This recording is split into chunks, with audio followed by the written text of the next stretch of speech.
Thank you. Last time on Dungeons and Dragons, you had heard that Sid was having a bit of an auction for the gem you wanted. No, Ulysses, Lord King, was holding an auction for the gem that you gave him information about. He was very, very grateful because he could now sell it at a higher price. You decided to go downtown and visit the auction where you decided to bid on it, not quite knowing whether or not you had enough gold to make it work in the first place. But through a series of bluffs and really good luck, one of Sid's men, the overweight half-orc man, decided to spend over 400,000 gold pieces on it, though it was a very close call. So then they all went to a warehouse, and with its provided distraction, you guys moved your way into the warehouse through a hole in the wall made by Gronk, to which Sid waved goodbye to you and teleported away with the stone itself. After recuperating from your loss, you went back to the ship to attempt to get moving to the waterfront as soon as you possibly could. But two people disguised as Gronk and Nikolai came up from the bottom of the ship, to which they revealed themselves to be Nikolai's assassins, to where you guys decided, you know what? How would you guys like to be a part of a ship? So you gave them gold and promised them riches to pursue a career with you guys. You noticed that the woman called herself Death's Kiss was acting a bit strangely, looking at things, craning her neck in odd directions.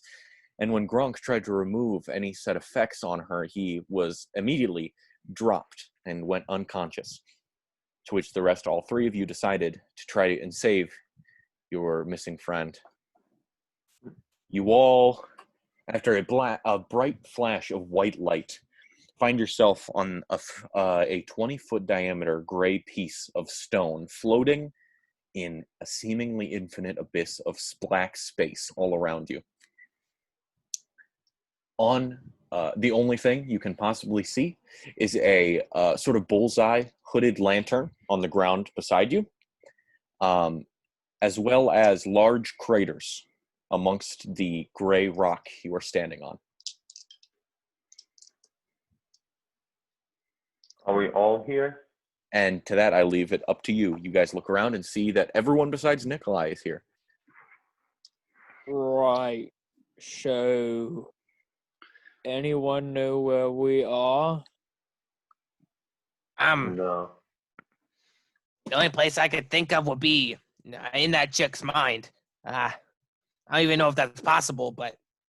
Right. Sweetie, you don't happen to have that dagger that lets you talk to, gives you 3 questions with our least favorite pen pal, do you? Sink. That's one. Yeah, why don't we, he could probably tell us, as much as I hate to say it, but, and I'm gonna, look around. Is there, any real landmarks? Roll perception check. Actually, would I have the Perception, dagger on me boy. since I'm not technically my body? It's just my Yes. mind. You Okay. seem to have all of your gear equipped that you have.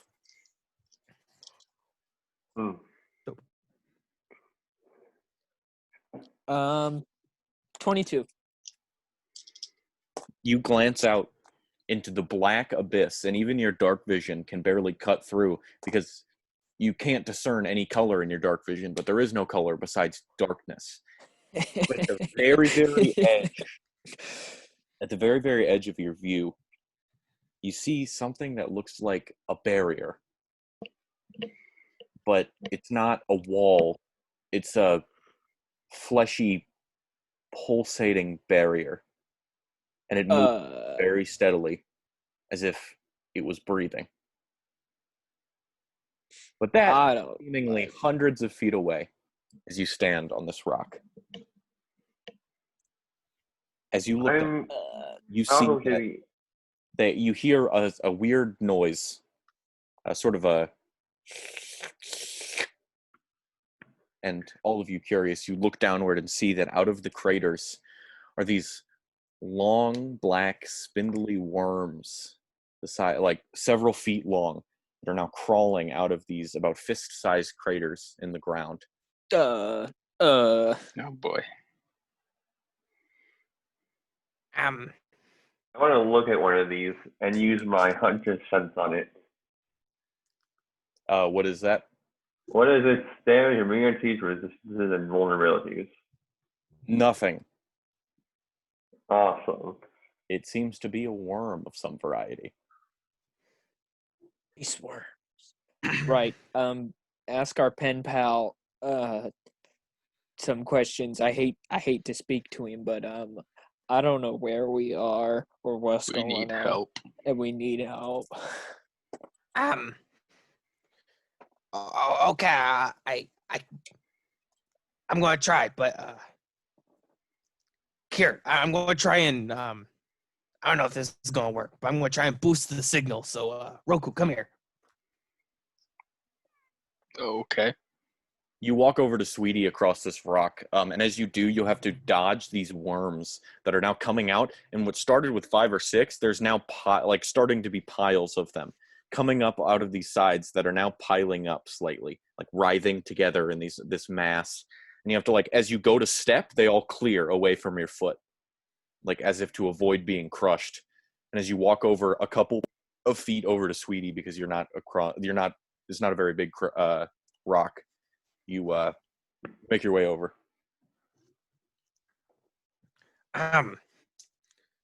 Just put your hand here. Well, not your other hand. Not really your hand, but I put Vecna's hand wherever here is. You put your Just left on on this rugged sacrificial dagger. close my eyes and try and cast commune. I really hope this works. Vecna, please show up. As you grab onto this dagger with Roku extending the hand, you all stop for a moment, waiting for some kind of signal. And suddenly you hear this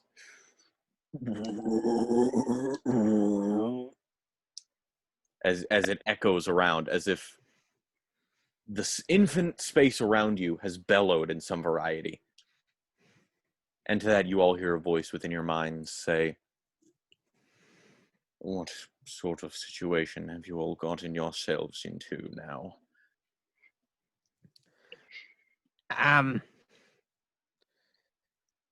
One of your followers was sick or something. Plagued, cursed. I don't know. But we're trying to help her, and then when she put her hand on us, she put us here. So I'm kind of asking you how we get out of here, or where we are. It seems you're in some sort of plane different from your own. I dare to say this woman has a demi-plane within her mind that you all got sucked into. Oh, Not on how to escape. Well, I suppose you could ask its inhabitants. Right. Right. And you look down at the writhing masses of worms on the ground. I try saying hello in deep speech. You sort of just look down and they continue writhing. And as you stand, if you stand stationary, they start moving towards your legs as opposed from clearing out of space. I kick them away. As they get closer, they start moving up in World War Z when the zombies pile up over that wall. They all start climbing together and gaining in height. And as they get to your ankle, you shake them off and they flop everywhere, providing absolutely no threat to you, but just weird. Right. Oh God, do you have any rope? Let's see. I have 47 feet of rope.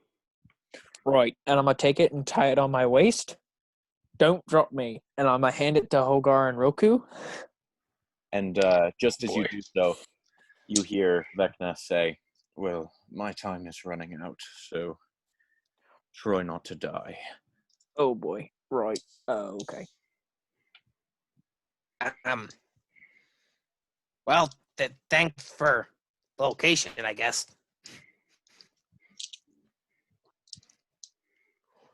You're met with silence as not Roku. Sorry, your name's still Thrackmule, and I couldn't think of it. Gronk ties that rope around himself. What's What are the you plan, Gronk? trying to do, Grunk? All right. Just hold on, and I'm gonna jump off the side of this platform, if that's like a thing. Okay, who is holding onto the rope? Strength check from both of you. Not fucking bad. That's almost a crit. Not that 24. bad. 24. Yep, 24. 19. Do I have a proficiency? No, it's just a strength No. check, not a Okay. saving throw or anything. Yeah. As he jumps, you feel like easing him down would have been a better plan as you hold yourself in place, hoping to God the jolt of him making the rope taut does not pull you off the side. As you sink your heel into one of these craters, you just and you like hold the orc in all of his weighty glory, as well as him and his armor and equipment. As you both hold it, your muscles bulging and your veins showing. All right. So You look now that around, I'm down here, suspended. The rope has sort of moved up under your armpits, and as you sort of spin, you look at the vast emptiness around you. All you can see as you look up are these craters happen to move all the way through the rock itself. Like you see that like they move inside of this landmass and out the other side. So it looks like something has tunneled through it. But other than that, as you look around, you're met with that same abyssal feeling of staring into nothing. What do you see, Gronk? just about nothing. I think you can pull me up now. That's not helpful, and I'm gonna try and pull him up. I'm gonna try and help pull him up. While he's getting pulled up, I'm just gonna like look down. What was your thought process doing this? Oh shit, I probably should have thrown you over the side. That would have made a lot more sense. Well, I guess. You're a lot lighter. Or the dude that can walk on walls. Oh shit, that's me. And we can both do it. Because I got Ulgar, the boots as of you Spider-Climb. stand intently against, you sort of like place yourself just like Roku in a crater to like you press against it, sort of like providing leverage to hold. You feel something move against your leg, and you see what looks to be a worm, but of a slightly bigger variety. These worms are, instead of being so long and spindly, they're a bit shorter, but they're a lot thicker, as they sort of have these weird sort of slug vibes about them, as if their skin is all gray, they're wrinkly, and they have skin tags and bulbs of this weird pussy fluid sticking out of their back. But they sort of like move up your leg, and they leave this trail of like viscous slime behind them. But now 5 of these worms emerge from out of the crater, and they look to you with their one center eye that is completely black. All right, can we tell if these worms, like what kind of worms they are? Does anybody have anything, like? Do these look like the worms that the Fly Guy told me about? Roll a nature check. I think. I don't know. 20. You do recall them describing worms, but they, due to not seeing them, you don't know if these are the same ones, but you don't get the same thoughts about them. But as you're bent down, inspecting them, the worms that previously climb up onto your boot, as soon as you bend downward, they start to reveal themselves, like they pull away, and they reveal a thin layer that is like not covered by them anymore. Like they all part for about 5 feet and leave a blank square space in the middle. Do you continue watching them? Yes. Yeah. Carefully, ready to grab one if it jumps towards my face. The big worm then slugs its way into the top right or top left corner of this square that they've cleared out. Now you all can see that like the worms are now, instead of writhing together, sitting patiently as this little area has been, as you are all now examining it. The slug starts to writhe and crawl and leave its slime behind in a very specific pattern on the floor as it twirls with intention and sort of like lifts itself up in some parts and drops itself back down inches beside it, and it starts slithering once again. Is this slime writing something? Possibly, but the way that their transparent slime works, you can't see it after they write it. Huh. That's what you think. That is. You don't have 2 pounds of flour. I think I have a pound of flour and start sprinkling it over where the slime was. You sprinkle it over like, just like, what's this fucking thing? This is a meme, Salt right? Bay. Salt. And you pour it over, and not to your surprise, because this was well calculated, you start seeing the remnants of symbols and curves. And this doesn't look to you like a language that you know. Wait, what languages do you know? You said you talked to deep speech, right? Common, Elvish, Orcish, Sylvan, deep speech. Never mind. They start communicating in deep speech to you, these horribly broken, curved letters that look like blades, or some of them look like the entrails of enemies spilled out. It's a very strange language to be writing in. But as you can now, as it starts making its way up and down across, it reads like a letter, this slime. And it now all the flour has like made, it's stuck. Writing out 4 lines, and with your translative knowledge, you read, "Follow her path as we have before. The worms are the key to the ethereal door." And you see that worms are spelled WYMS as opposed to an O. So follow her path as we have before. The worms are the key to the ethereal door. Yes.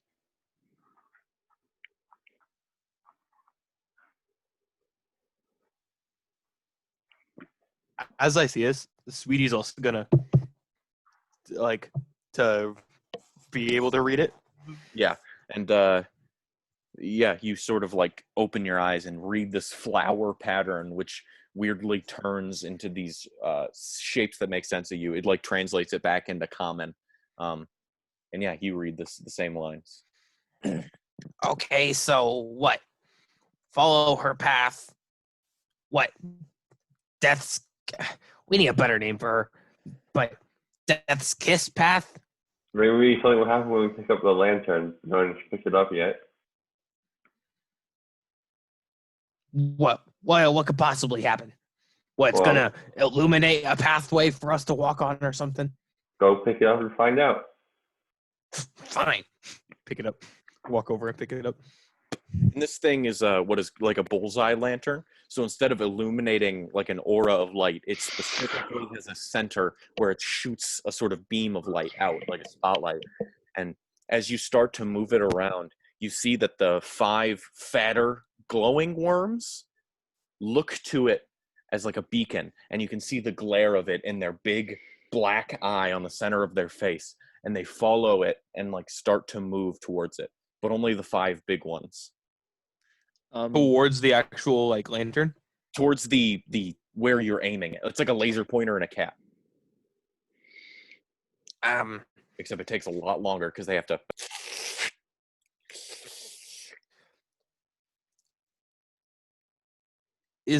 Okay, so you said they're kind of like just big, like they're like thick, girthy slugs, right? Yeah. Are there any locations that look like a thick, girthy slug would sit, or like could fit just nicely?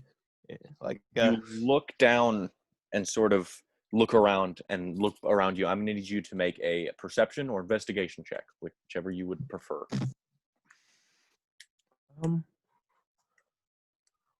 Perception is going to be a 17.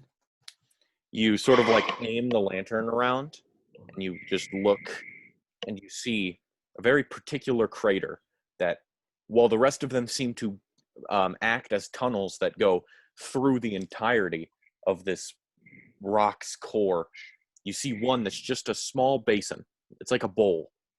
And as you shine it over and hold it in, the light that it emanates fits perfectly inside this bowl. And the worms start to come over. And they all lay side by side, all 5 worms, as they fit in a circle. And as they all lift up their heads and dive into the ground, as they tear into the earth, a glowing white portal emanates and starts swirling where they just dug into. Well, do you want to tie a rope around the tree and see where it leads? Yes. And I take my rope off and put it on Sweetie, pick him up, kind of like this. Go over I'm to just the going to portal. hold on to the lantern, just like, I grab the end of the rope. All right. And Sweetie, you hold the lantern next to you, and you sort of like scuttle over to this hole. What do you do?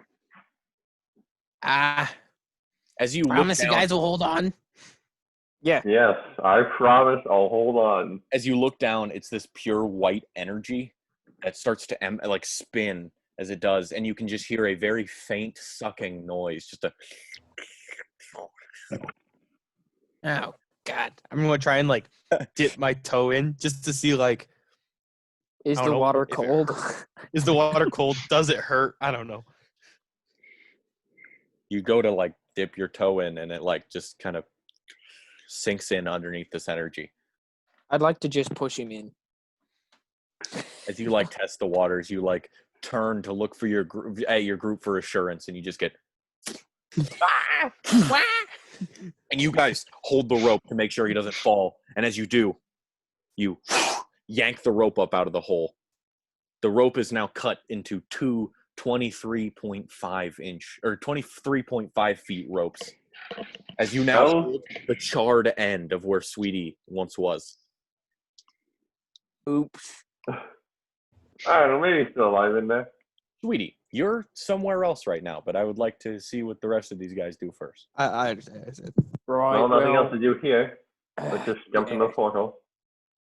Oh God. And I want a cannonball into the portal. I'm gonna regret this. You disappear. All of you, those who jump in the portal, you see your vision gets absolutely, it's like a flashbang hits you. You can't see or hear anything particularly. It's just plain white all around you. Roku, Gronk, you stare at each other after your 2 allies have left. Oh. Right, it's my fault. If he's dead, it's my fault anyway. Ugh. And I'm gonna like strut through the portal. Roku. Well, and then I'm gonna jump through. All of you, your vision flashes a bright white light, and you feel yourself land hard on your feet. Like you just jumped from a distance that was a little too high. Your ankles sort of like, fuck me. But as you blink and slowly gain your eyesight back, your eyes adjust to the absolute inverse of the bright light, and you are now in a room of pure darkness. And you are in a similarly sized to the rock, absolutely perfectly symmetrical circle room. And as you are enclosed in there, there is absolutely no light besides a glowing red circle underneath where you stand. You all look around, and you sit like perfectly north, south, east, and west against the backside of this room as you look across the way 20 feet towards one another. Gronk and Hogar, you stand across each other from the east and the west, and Sweetie and Roku, you stand from the south and the north. And as you look at each other, as there is only one thing in the center of this room, and it's a waist-high stone altar. But other than that, nothing. so my approach it. lantern. Right. Wait, does my lantern emit any light or no? No, your lantern has been snuffed out. You hold the remnants of it, but it no longer shows a light. Gotcha. You guys can see in this room, but it's just, even with your dark vision, those of you who have it, it's still, you can only see things and you can't discern colors. So with pure blackness, it's a little hard to see. There's a red circle on each of us. And it perfectly fits the stance you are in. Is there any writing on the circle? Roll perception check for me, or investigation. I am good at perception. 17. As you like kneel down and like squint, you like stare, and you look over at Hogar's across the way. I am Hogar. You look at Gronk's across the way. I knew I was wrong. No, you can't find anything besides these indiscreet red circles beneath your feet. So who wants to take the first step? I will. As you lift up your left leg and step it on the black floor in front of you, you just hear a loud. You pull your foot back. Another bright white light flashes in front of you, and above the stone altar, a man now sits on the altar, hunched over in black robe, and you can only see a partial part of his body as his face is covered by long white hair and beard. And he slumps over the altar. Right. Looks like we have a new batch, do we? I don't know what that means, but all right then. Who are you? I am the lore master. Let me give you a few rules on this place first. Do not try to step off of your circles again. Things won't go well for you. But if you listen to me, you'll get out of here alive, and with a significant advantage. Okay. Alright. First, one of you, or all of you, tell me, why are you here? And also, who are you all? Well, this girl kind of just put us here. I don't really know how or why we're here, if I'm being completely honest. To put his words better, there was this girl who was sick or cursed or something. We were trying to help her, and when our buddy over here, I gesture to Grog, when he tried healing her, when he made contact, she, I don't know, teleported his mind somewhere else to here, I guess. And so us other three came here to rescue him, I guess. Good. You've passed the first test. I suppose with a little information shared on your side, I will give information on mine. You see, that's how this game works. I was once a man looking for power, and I got caught up with the wrong forces of nature. The curse you seek to remove is a demon possessing this woman's mind. In fact, it's not just the demon that possesses her mind, it's the plane itself. You see, you are not on your plane any longer. You are on a very, very small pocket of the plains of Abyss. Oh boy. That doesn't sound good. Or fighting, you will have to fight a demon on their own plane of existence. This is a significant disadvantage, to say the least. But I can provide something that you would like to know. You see, she merely calls herself the Worm Queen. But if you can learn a demon's true name, you hold superior power over them. Do you understand? How do we find the demon's true name? I can give you one part of her name, but that is your first trial. Are you willing to try? If it gets us out of here, then yes. I killed my first wife, sacrificed her to the Worm Queen herself. There you go. That's my secret. Everyone here has to provide their own secret. Once everyone has satisfied my demands, then you will receive the first part of her name. Understand? Okay. All right then. So, who would like to go first? No one has a juicy secret. I really have no juicy secrets here. But as I can tell you is, let's see. I have a strong dislike for squid meat. Right. That's the best I can think of, honestly. I hope the rest of your answers are a little bit better. I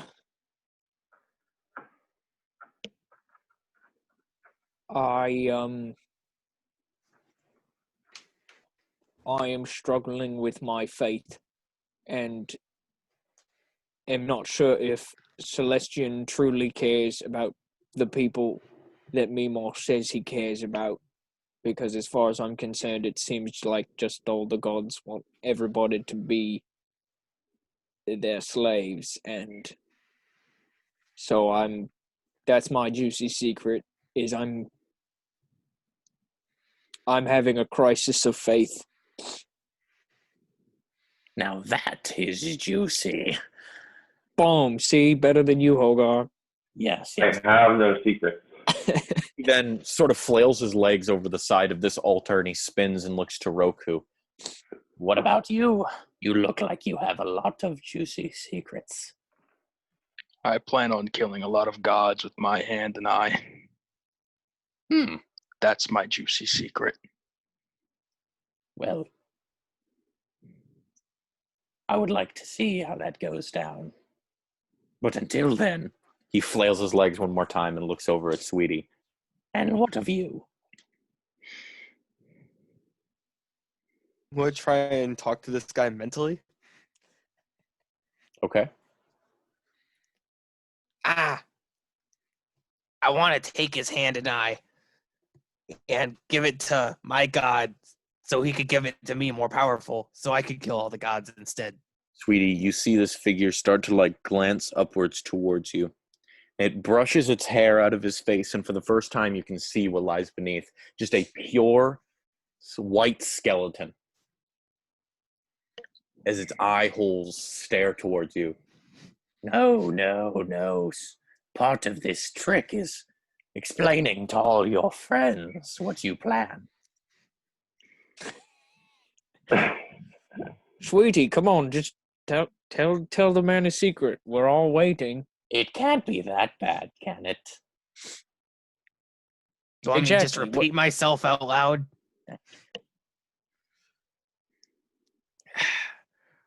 Roku. Love you.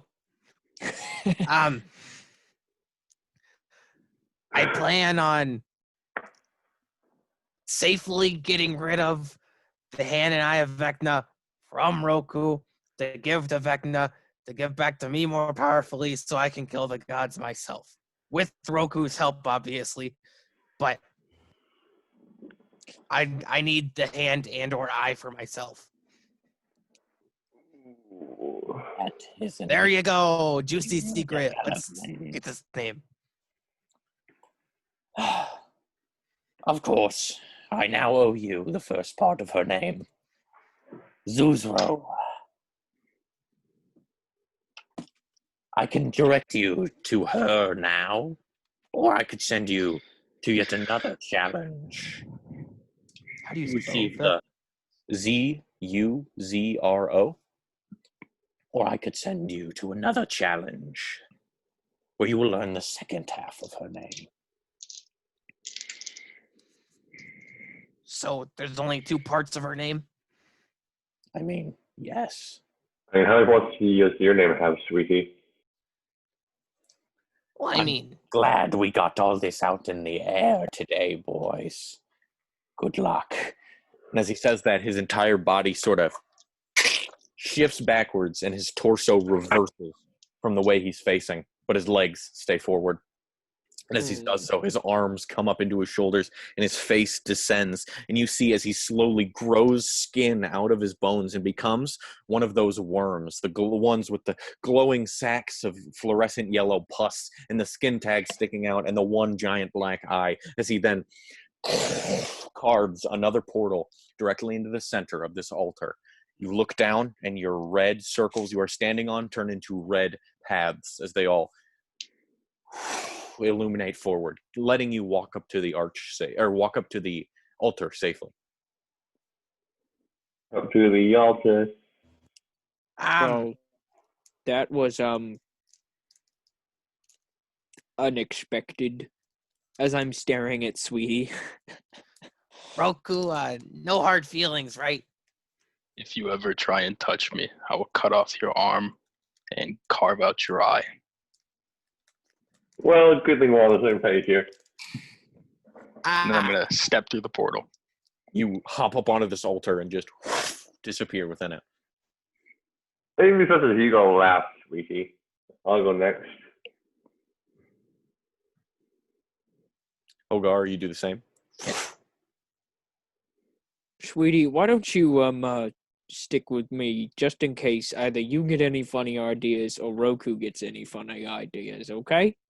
And I'm gonna try and hold Sweetie's hand. You're on a different path. Oh shit! You all Well, converge in this sort of. When we converge, I'm gonna try and hold your hand and go through the portal together. I'm I'm not moving. And extend your hand outward. Come on, Sweetie, let's I haven't go. moved from my initial starting place. Sweetie, let's go. Is it worth going anymore? Yes, it is. God damn it! Now go. Why is it worth it? Don't you give up on me now, bastard. Why is it worth going? Because the end of the world is going to happen if we don't get through this. And what power do I hold or make a difference in this end of the world scenario? Bro, you literally have a giant floating eyeball and can speak to people telepathically. Quit your bitching and grab my hand. Fine. I'm going to walk up. Slump forward. He takes your hand rather forcibly and sort of like lifts you up as your legs kick, and he puts you on the altar together, holding hands, sort of like a middle school dance. Just both of you feel your grip slip away as the white light blinds you once more. You hit the ground again, slamming into a hard stone. Just and as you stand up, you go to stretch as you feel like you've just awoken, but you can't, as there are walls on either side of you and above you, closing you in, giving you absolutely no space to move besides the width of your shoulders and the height of your head. Are we all separated? You are all in separate rooms. As you look around, you start to panic as you are in this tiny space that doesn't allow for much movement. When suddenly, before you, the stone, this perfectly white stone, sort of giving off this sterile environment, it sort of slides out of the way, and directly in front of you, lying on a metal table, is one of your allies. Gronk, before you lies Hogar. Hogar, before you lies Roku. Roku, before you lies Sweetie. And Sweetie, before you lies Gronk. As they lay on this surgery table, you sort of like look forward at them, when suddenly one of those big fat worms lands on their face, looks to you, and climbs in through their nose hole, squeezing their way through their brain, as every single one of you gets this intense headache migraine as you watch a worm slide in through someone's nose. assuming the same thing just happened to you. And with that, you hear, "Release me." And just like that, a loud thumping noise from within the walls starts. As ever so slightly, the walls and the ceiling start moving inwards. Right. And What are for the, this? Everyone needs to roll initiative to determine the order and how they react. okay?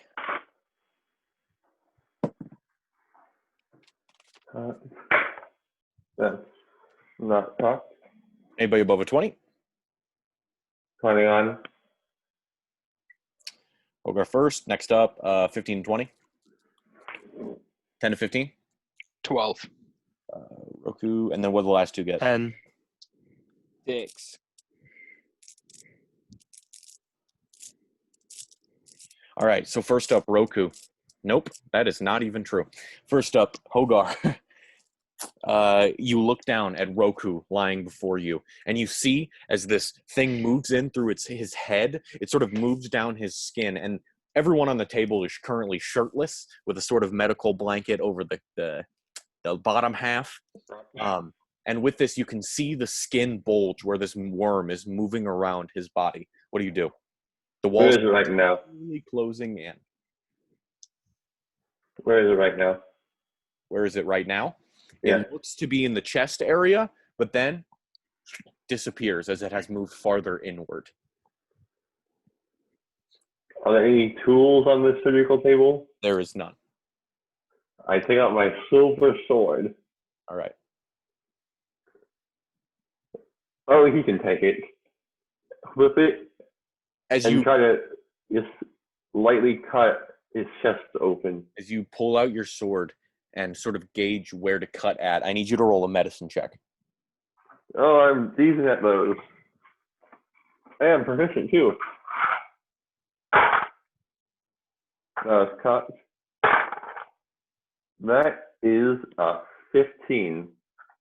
You sort of like feel around and you feel a heartbeat within your friend's heartbeat, and you just assume this is where the worm's at, and you lower your sword, or you raise your sword and start to lower it towards his chest. And next up we have Roku. Roku, you're currently staring down at the table where Sweetie's body lies lifeless in front of you. I am going to approach it. Can I look through his body to find this worm? Yeah. He Sort of is like- kind of all of us. and you cut through his first layer, or his first layer of, not just the first layer, but like his layer of skin surrounding his body, and you look at his skeleton and his organs, and you see this thing has completely surrounded the heart and has made its way, filling in the cracks in between veins, as it seems to have some sort of latch, like a leech, onto his heart.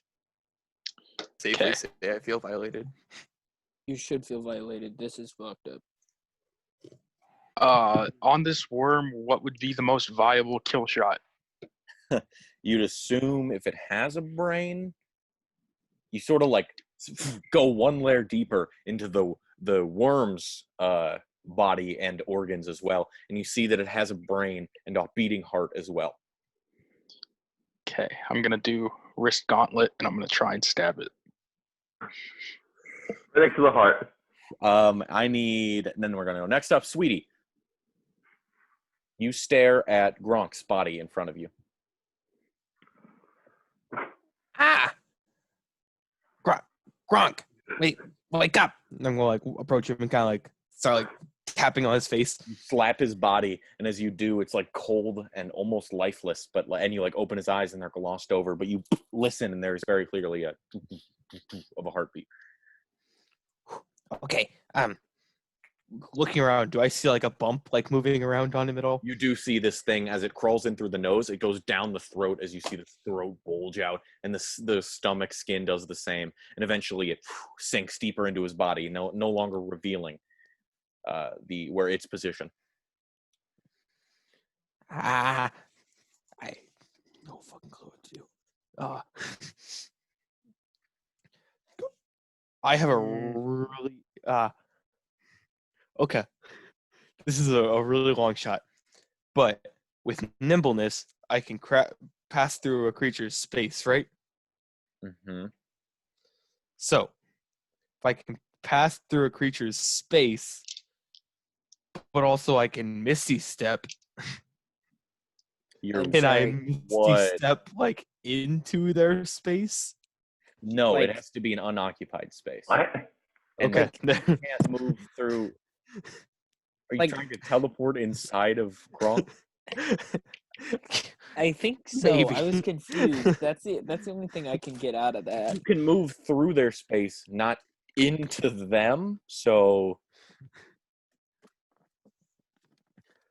I just kind of want to like look at him and just be like, the worm disappeared.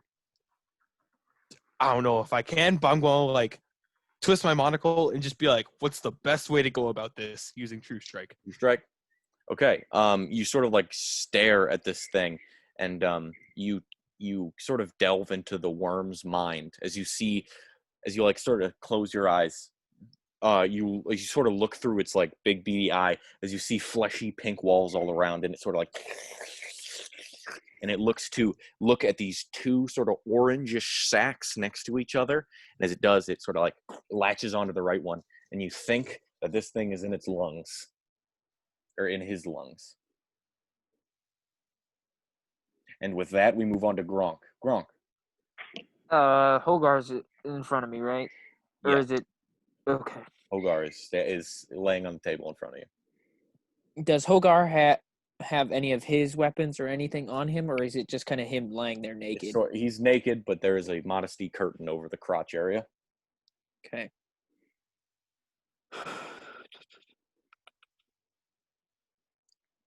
I'm gonna take out my smith's tools because that's the closest thing I've got to a sharp object, and Mhm. like I'm pretty sure there's like a You chisel pull out or like tongs and like a whetstone, and then yeah, there's a chisel and a hammer okay. So I'm Well, gonna try and use and the like chisel. a file, and you're like, oh jeez.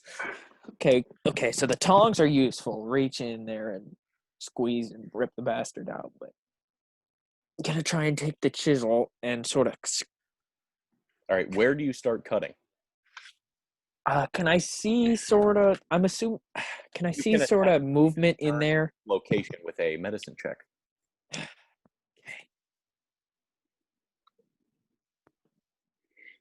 I'm gonna use a luck point just in case.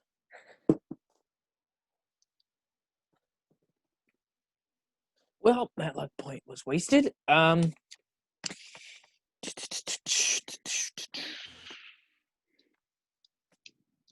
18. You sort of like feel around, and like you reach down and you like just grab a part of his stomach, and his skin perfectly folds around a large circular shape, and you're like, this is it. You raise the chisel, and with that, back to Hogar. Hogar, in order to cut this thing out, I need you to make a sleight of hand check with advantage due to taking the time to medically examine him as well. So the one on Roku is over his heart, right? No, that was the one on Sweetie's. His is in the chest area though, All right. but not specifically the left side, just here. Well, actually, I think do I have a dagger? I don't know. I probably have a dagger in like 6 utensils. I'm not going to use a cook's knife to cut open the guy. Mm-hmm. All right. Making an attack roll? A sleight of hand. Sleight of hand, as you are not stabbing at him, you are trying to cut him. Same thing, pretty much, anyways. Because I'm not proficient. 18.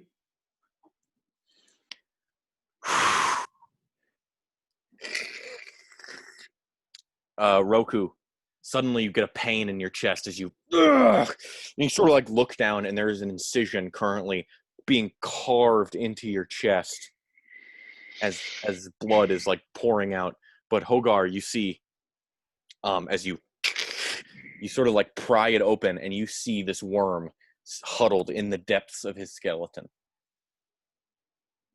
I'd like to take out an arrow. And can I see the worm? Yes. I want to try and stab it with my silver arrow.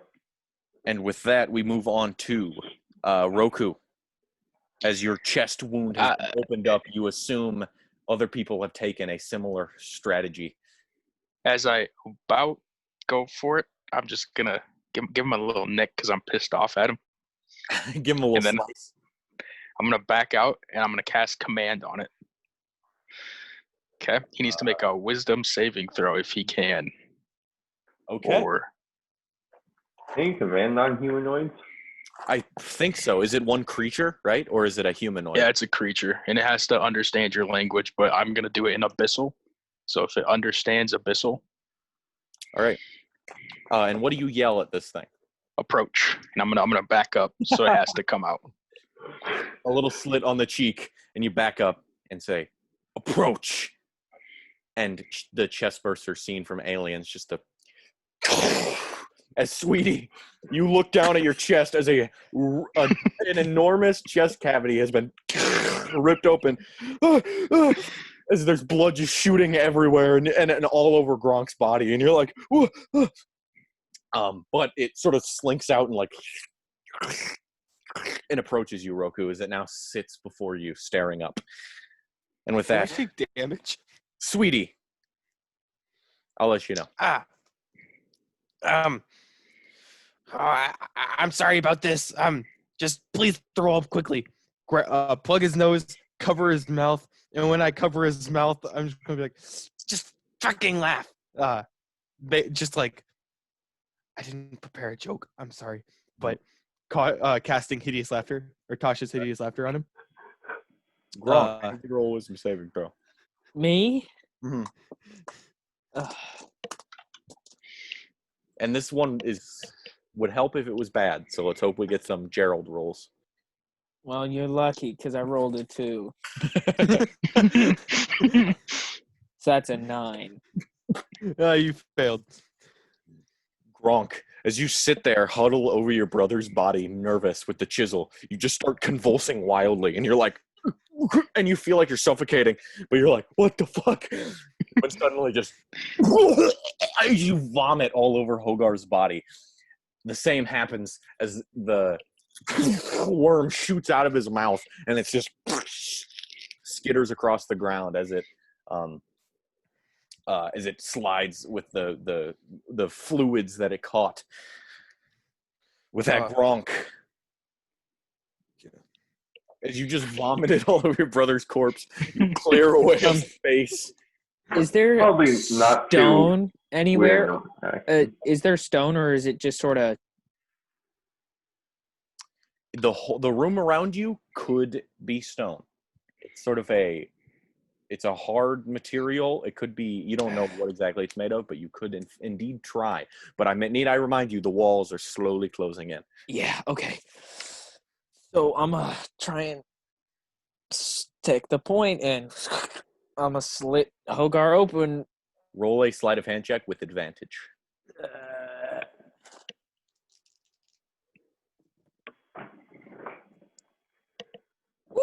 Ooh. 19.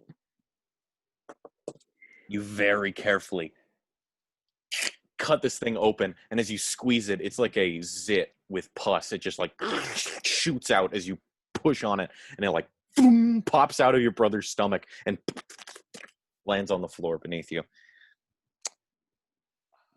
Is that it? Yes, we go back to Hogar.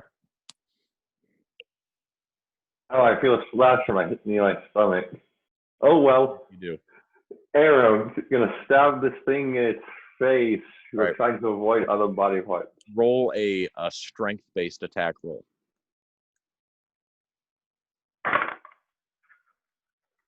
Am I proficient in this? No, All right. 23. that's all right. And as you go to pull it out, it instead's attached to your arrowhead, and there's a dangling worm on your stick. Yeah, that's what I thought. When everyone, the walls stop and open up to to their previous state.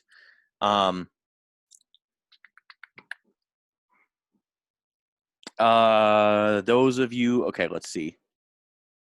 How did Roku get? Okay, Roku got the stats. That's gonna be 25.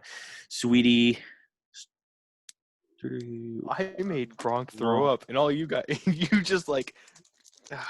I thought it was gonna come back out through your mouth, so Yeah, I kind of had that thought too. And then Garrick was like, chest burster. And I was like, what? which No. is equally as dope. So Yeah, and actually, it's plus more so. Like, Avery's an alien nerd, so like Roku, Yeah. Hogar, and Sweetie, you all take 25 points of damage due to your various surgery injuries. Okay, Gronk, can I? you take 15. yay. you're welcome for just making you throw up. Can I heal myself? You can, but first, as you look towards the worms before you, all of which in a different state of coated in disgusting liquid, that white flash hits you once more as you, and as you spawn once again on the room you started with, that 20-foot radius or 20-foot diameter piece of gray stone. You stand there, and all of you have your worms in front of you. And besides Hogar's worm lies dead on his arrow. The rest of you, your worms look to you, in a weird, twisted harmony, they say, Nooth. And Nooth? UTH or Nooth.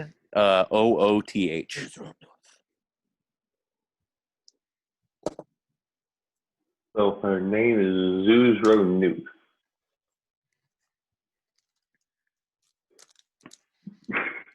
Are you trying to take this one off the arrow? You wipe it off on your pants and shove it back into the quiver. Okay. If she's I about wonder to how get this out tastes. here, where is she? Disgusting. Those of you who have worms that are alive, they start crawling towards your legs. Do you? Okay. No. I want to step on it. Mhm. Not like step on it, but like, You're not going to just, crush it. stop You're it. going to restrain it. Yeah. Where is Zuzro Nooth? I need you to make an athletics check. What is it? Newt Zuzro. Athletics, you said? 18. Step on it. It's covered in Gronk slime as he shoots out from beneath you. And as you turn, you ask it the question. It starts slithering towards your legs once more. Does everyone, who lets the worm approach them? I will let it approach me, but if it tries to crawl through my mouth, I don't want that happening. It puts itself on your armored foot and then up your leg as it continues moving up your body. I'm gonna grab. As long as it doesn't go in my mouth, man. It gets to your neck, turns and starts slugging its way down your arm. And as it gets to your hand, it sort of like holds onto it with these weird little suction-y cups that it has on the bottom of its chest. And it sort of like, and tries to pull you in a direction. I follow. Whichever way it's pulling me. And the rest of you? I'm gonna pick mine up, cast the light cantrip on it so it glows, turn to everybody and say, "Look, everybody, it's a glowworm." And then I'm gonna like, as you pick it up, it's sort of like, and it looks like just like, like a baby, like being ready to be held. As you sort of pick it up, and you see these weird feelers on the bottom that like sink and suction itself onto things. You pick it up and just, and it's just fully light shines off of it. Oh, we're making them glow? Okay. I'm going to reach over, grab it, prestidigitation fire under it. It just sits there like, I'll be right back. I think I let my dog out downstairs. with its one center eye. Okay. Give it a second. It'll start glowing here in a bit. As it just feels pain.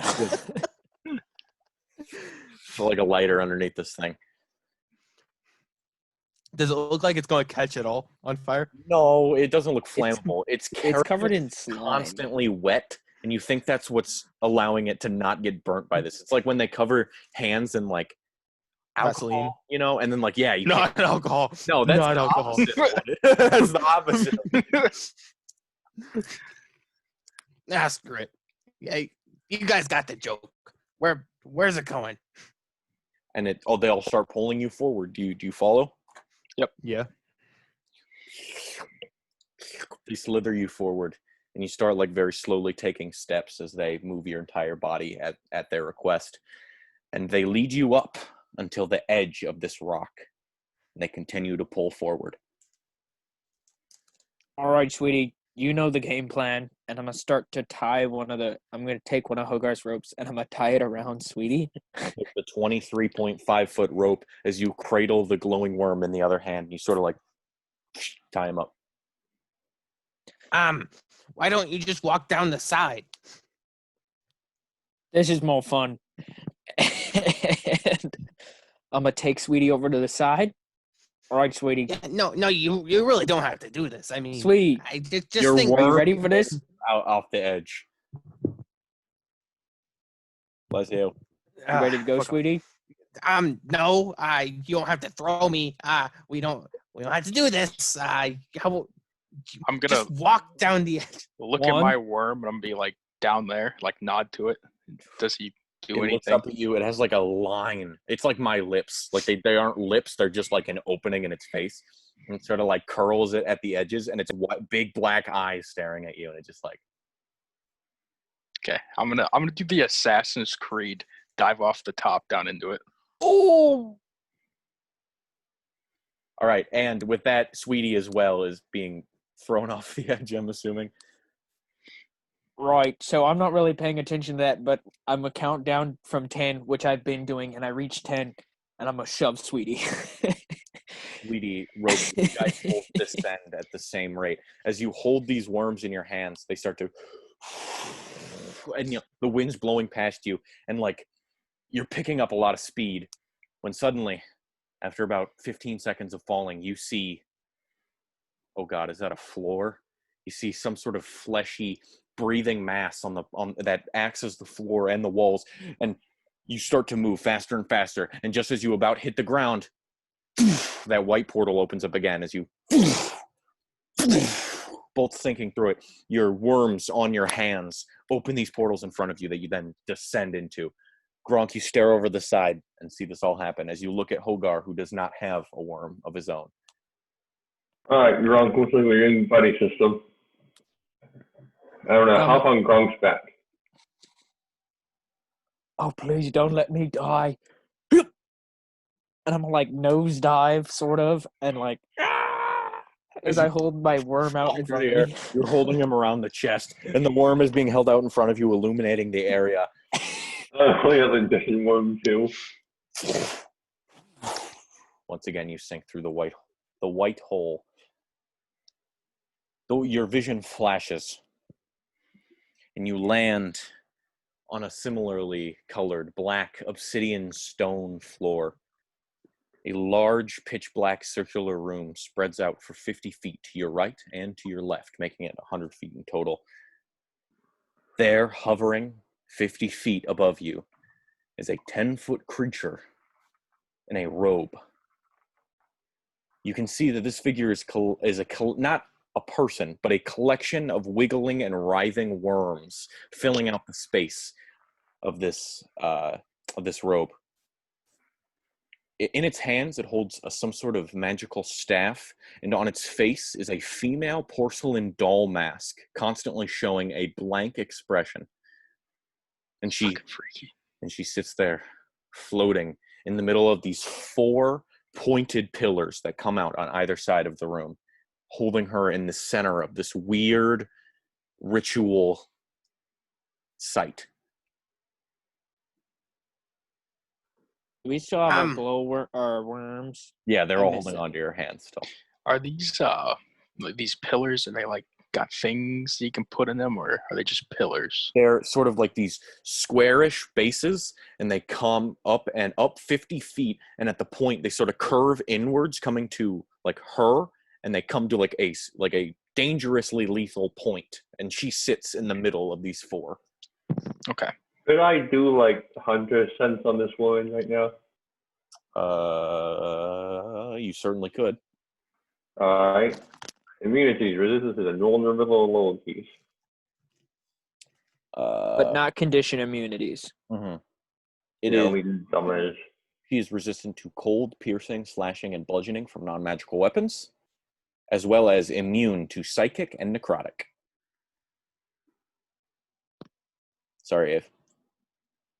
To which she looks down, and this voice that is not one single sound, but a collection of thousands of different voices making up one voice, speaking in unison, you hear, "So you've come to free her. You're in my home. You're just another worm to me. Prepare to be crushed." Sure thing, zoos run new. And with that, I need you all to roll initiative. Oh, initiative roll. Oh my. Oh me. Oh my. Oh my. Oh me. That's some molar ass initiative for me.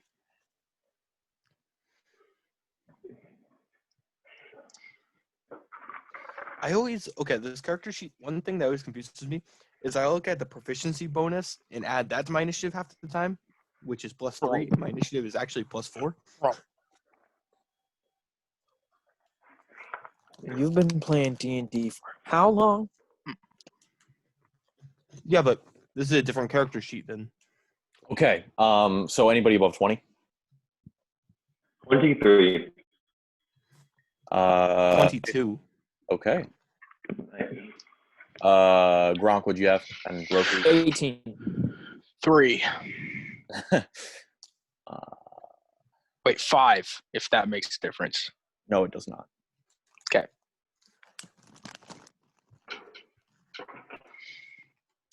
Olgar, you are first up as you stare at this monstrosity of a being. 1 second. I'm going to see if Haunted Mark requires a vocal component, because I know I'm going to save for that vocal component.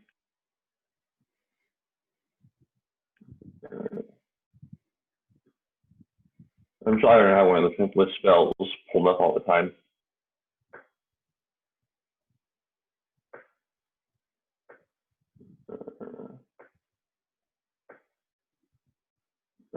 It is brutal, so I'm going to cast Hunter Mark and say, zoos run new. You will leave this lady's mind or die. And what are you casting? Hunter's Mark. Is that a bonus action? Yeah. Okay. As your bonus action, you go to cast the spell, and as you start to speak the aforementioned name, Zuzro Nuth, you start to stop on the Z, and you try to press on farther as something weird is holding back your means of saying it. But after the spell is cast and you take your action to stand there defiantly, you yell, "Zuzro Nuth!" To which she looks down at you all, leaving absolutely no emotion out of this porcelain face, but seeming like some kind of annoyance towards you. And is that your turn? Nope, I'm going to walk up one of the pillars. All right, how far? Just halfway up. 25 feet? Yeah. Okay. You run up the pillar closest to you. Next up is Sweetie. By the way, I'm going to drop a picture of what she looks like in the Snapchat group chat because she looks kind of good. Oh, shit. Oh, yeah. That's pretty fucking rad. I want to see this. Wouldn't mind her to send me some titty pics. For sure. All right. What? Okay, then. If you want to be that weird. She looks like a humanoid, right? She's made of worms. But she looks pretty human. Okay, if you're walking down the street and you see this thing, what just You'd probably say, "Wow, that thing is What the made of fuck? worms." And I was like, how many drugs am I on and why am I shooting this hard? I think, damn, bitch, you be dummy dick. Like, Like, Okay, almost Tom level dick. Sweetie, what would you like to do with your turn? are there? Is this how is this room lit? Absolutely not. There's absolutely no lighting. Do you have dark vision? No. Okay, this is going to be rather difficult. Oh, Gronk's glowworm emanates 20 feet of bright light, 20 feet of dim light, if I recall correctly. So you can Something kind like that. every once in a while, a worm will just hit the ground in this writhing mass above you. Okay, we're gonna try this. Just kind of like looking over to the worm, and a tiny little section of light is just going of the worm is going to like come to my hand as I hold like a tiny little orb. Before I like lock it into my monocle, look up, and a beam of green fire is going to hit this woman. I'm casting fairy fire. Oh, I was hoping you were going to say Eldritch Blast. No. So I'm gonna need you to make a dex save. Shoot this up for her. That is does a 13 pass? You fail. So All of a sudden, the green light just starts to encase her. And Sweetie, you're like, there you go. That's what she looks like. As you now see the outline illumination of her body. And she looks down, staring. and okay, so each object in the 20-foot range of her is outlined. And then any attack roll against the affected creature or object has advantage if the attacker can see it. All right. And they can't benefit from being invisible. So All right. And with that, she decides to take. What? Is that your turn? Roku, you can see her, right? Go hit her. It's a little dark in here. I'm giving you a bardic inspiration. I know I'm not good at coming up with things on the fly, but you're going to have to deal with it. And with that, she decides to take her first legendary action. And she says, "Come, rise from the grave." And she pulls her hands upwards and out from right next to you, Roku, Gronk, Sweetie. Another being, a writhing mass of worms, breaks through the floor as they form into this gigantic four-armed ape-like creature. Again, with that porcelain mask staring at you, as you can just hear. From this mass of worms now on its hands, on its knuckles, staring directly at your face. As her first legendary action, next up we have Sweetie, and then Gronk.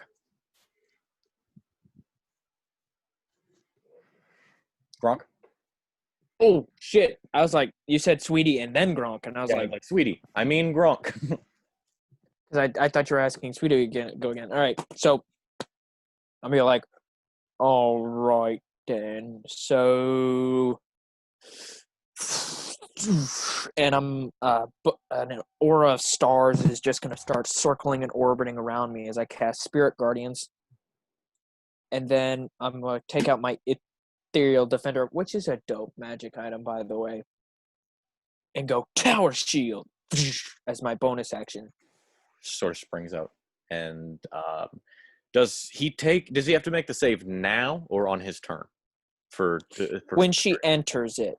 So if she's more than 15 feet away, she doesn't have to roll anything. But there is that hulking mass of worms in a sort of ape-like position directly in front of your face. So yeah, that on his turn. on its turn, it will have to roll, and then I'm gonna set my glowing worm down, and I'm ready for battle, and that's my turn. The worm continues to glow even though it's set at your feet. She will take her second legendary action to look to all of you on the floor, and as she slings her staff sideways, they sort of these 3 balls of energy shoot outward and fly towards you all. The first one is going to be for Sweetie. Does a 16 hit?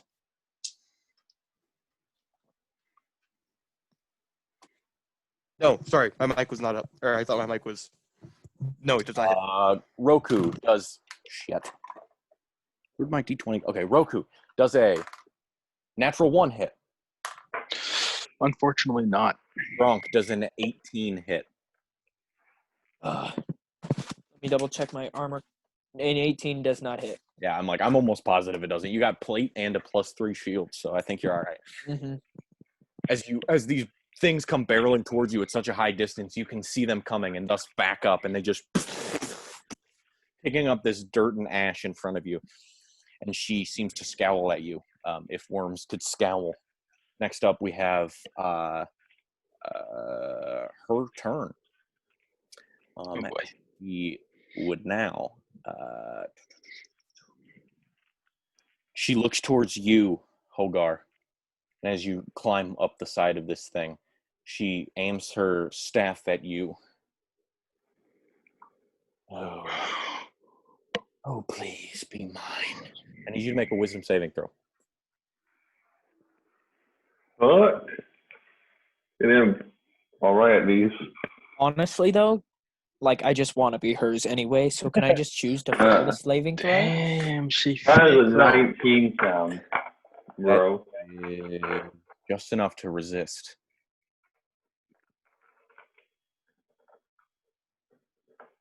Also, you would have advantage on it due to you invoking her true name.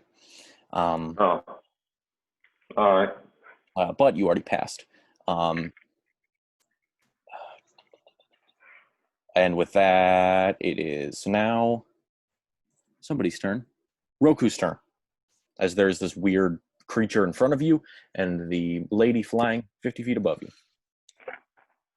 Can't touch the lady flying 50 feet above me, so I'm gonna do what I do best and smack the one in front of me.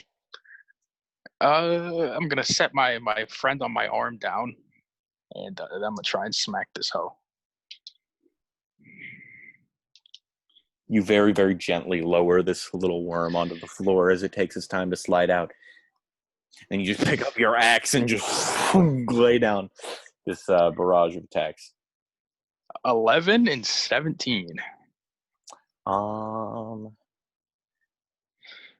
This hulking creature, as you swing towards it, it puts up its hand again, just a writhing mass of worms, and catches the maul as you flip it around and decide to, and with a swing, you cut the hand off, and worms fly over the place as he looks down, and his hand regenerates, new worms taking its place.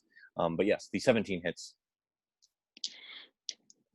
Okay, that is 12 slashing damage. And I'm going to save my smites. Okay. As you slice this thing off, it looks like it has a very finite supply of worms that it can supply to its wounds, and you assume it's rather weak. So you save your smite for next time, and with that, she makes her final. She would like to force that minion in front of you to attack. And when he does, Roku, he obviously goes right to you. And can I cast Shield of Faith as a bonus action at the end of my turn? Yes, you can. Okay, thank you. Does an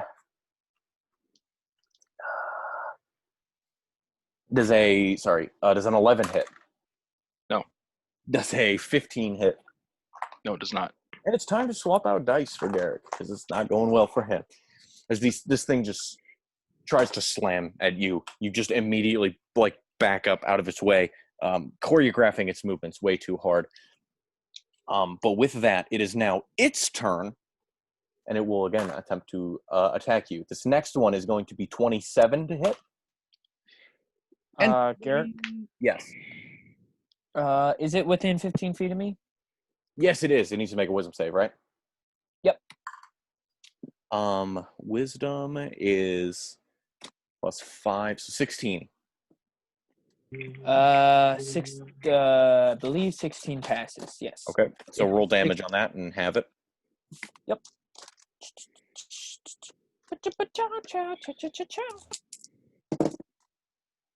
All right, so it'll take 9 damage. 9 radiant damage. 9 radiant damage. Yes. Si, senor.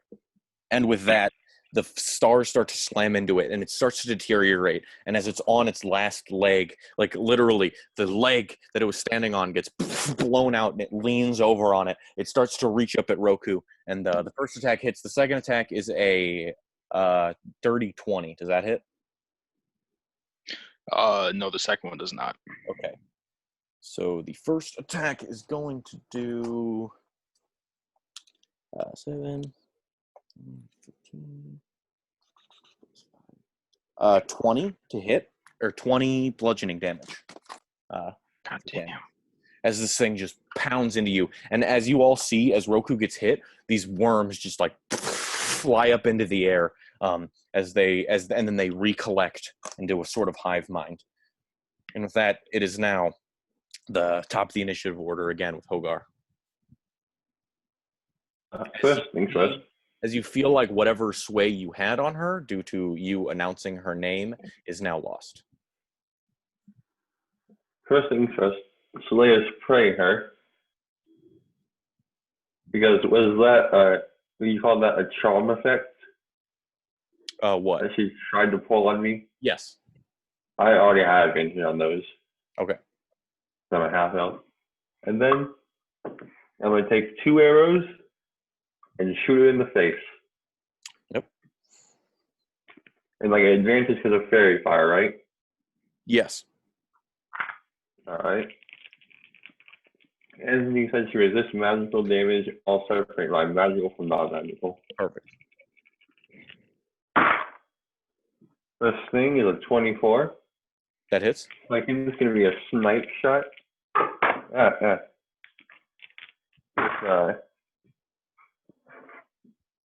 Dirty 20.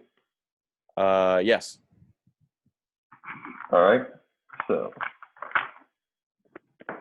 fuck. There we go. There we go. And there's my D8. Alright.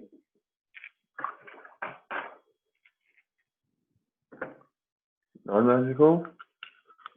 Magical. Alright, so for magical we got 9 piercing. Okay. And for non-magical,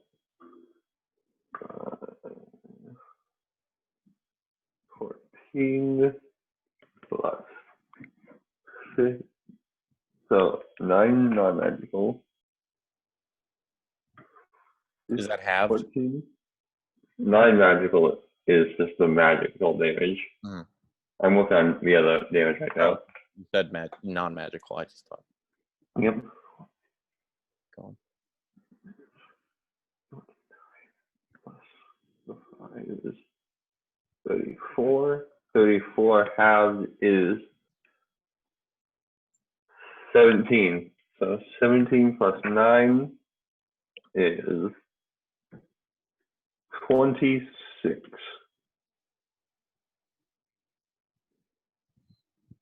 All right, perfect. As you take these shots at her, arrows slink into underneath this robe, and eventually you start to see as the arrowheads start to poke their way out, as these worms are like moving them and pushing them out of her body as they fly off, and your arrows hit the ground. And with that, she is going to take another legendary action to look, and the spires that are surrounding her start to glow as well, and they flash a red color.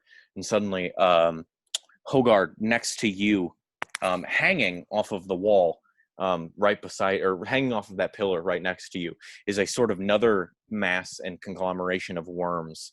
They sort of seem to be in the shape of just a pair of arms and a pair of legs. There's no head, there's no body. It's just like how you used to draw stick figures. Like some kids used to draw stick figures in preschool where it's like head, arm, leg, and that's exactly what this thing is it now hangs off the wall beside you and stares, if it could stare, being a pile of worms. Next up, we have Sweetie. Okay. The pillar is flashed. Can I still see her? Yeah. That you have Okay. a fairy fire on. Well, I mean, like, the things were glowing. Could I, like, if the fairy fire was, the fairy fire was gone, could I still see her? No, they only flash for about an instant. Gotcha. I was gonna do this, but then I realized.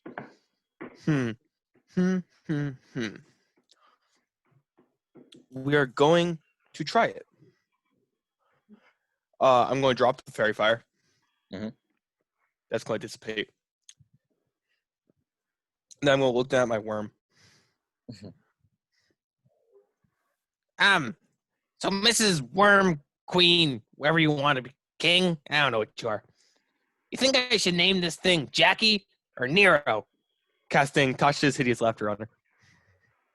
That is going to be a wisdom save. What kind of effect is Tasha's Hideous Laughter? Is it a charm effect? Do you know? I don't know if it states it in. It might say creatures who are immune to trauma are immune to this effect. Yeah.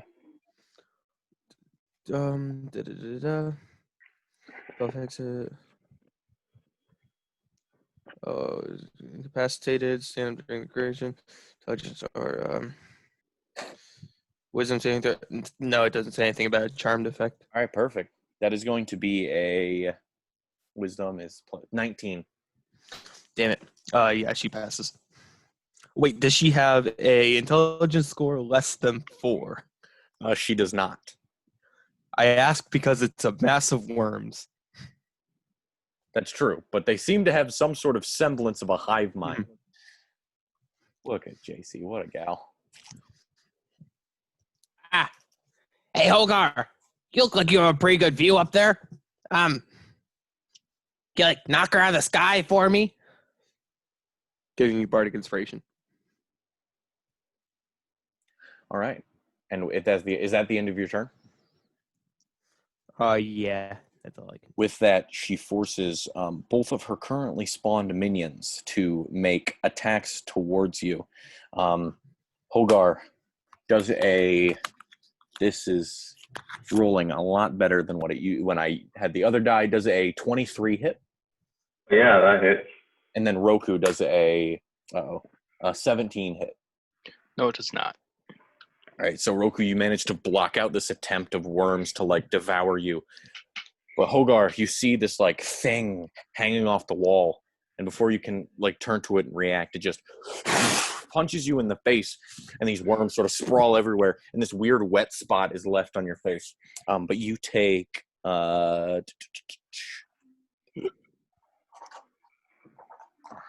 I don't have my correct dice out. That is going to be, oh my Jesus Christ.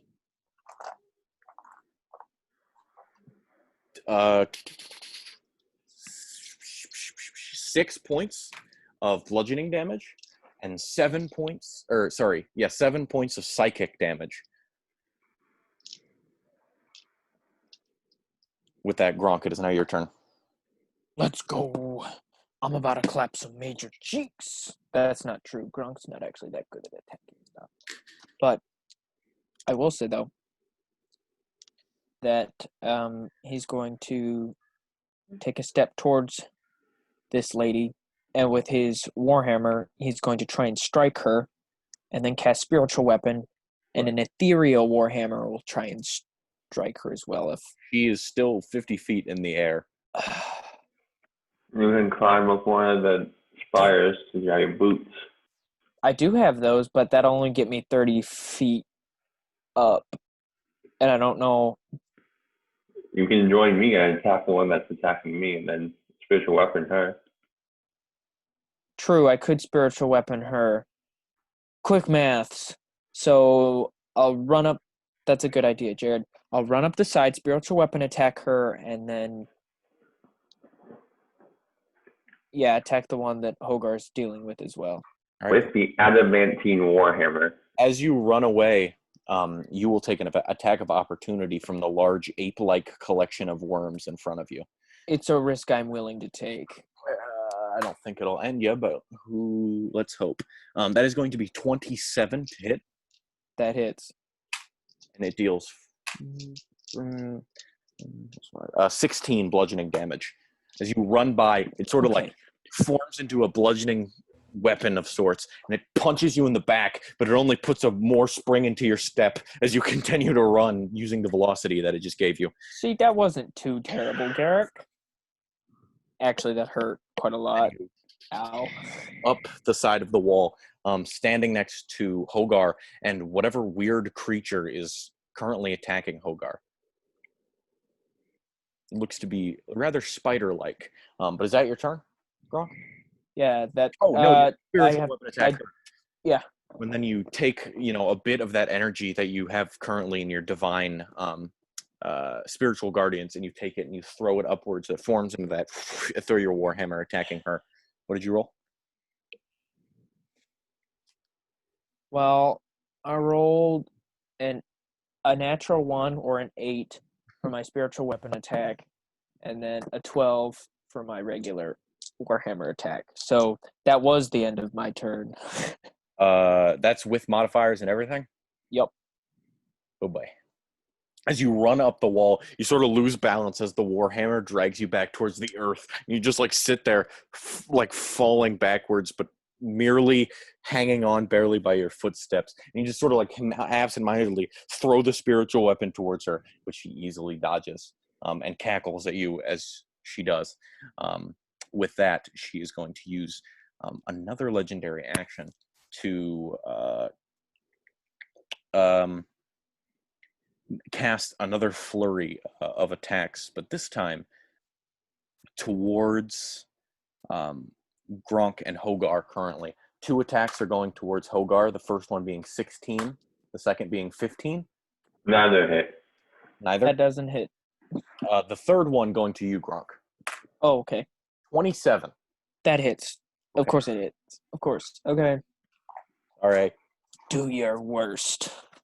Her worst is probably not that much. 11 points of force damage as you get hit with this energy as well. And you see as this green ball of energy hits you, as it explodes on your chest, it turns into worms. Everything is worms. Everything is worms. And with that, it is now her turn officially. You're shooting 15 feet of Gronk now? No.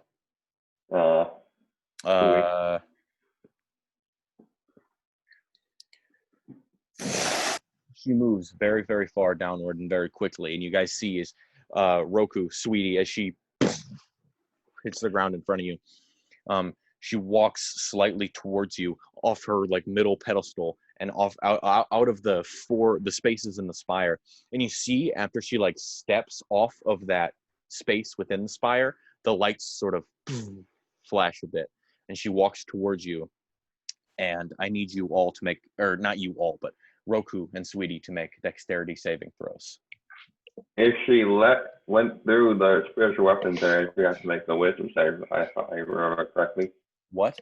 If she passes through it, but she didn't pass through it though, Hogar. I don't think so. No.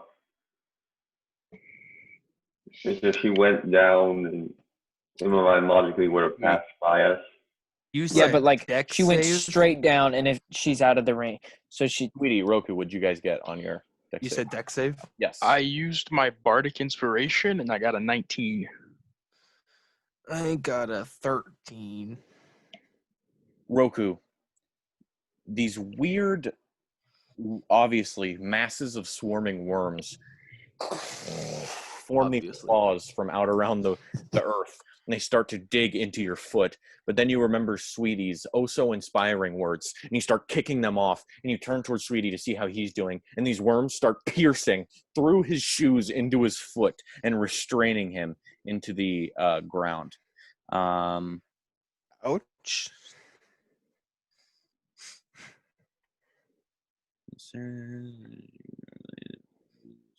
Okay. You take. Oh, that's a D10. Might be. Don't want to fuck you up that bad. Am I right, fella?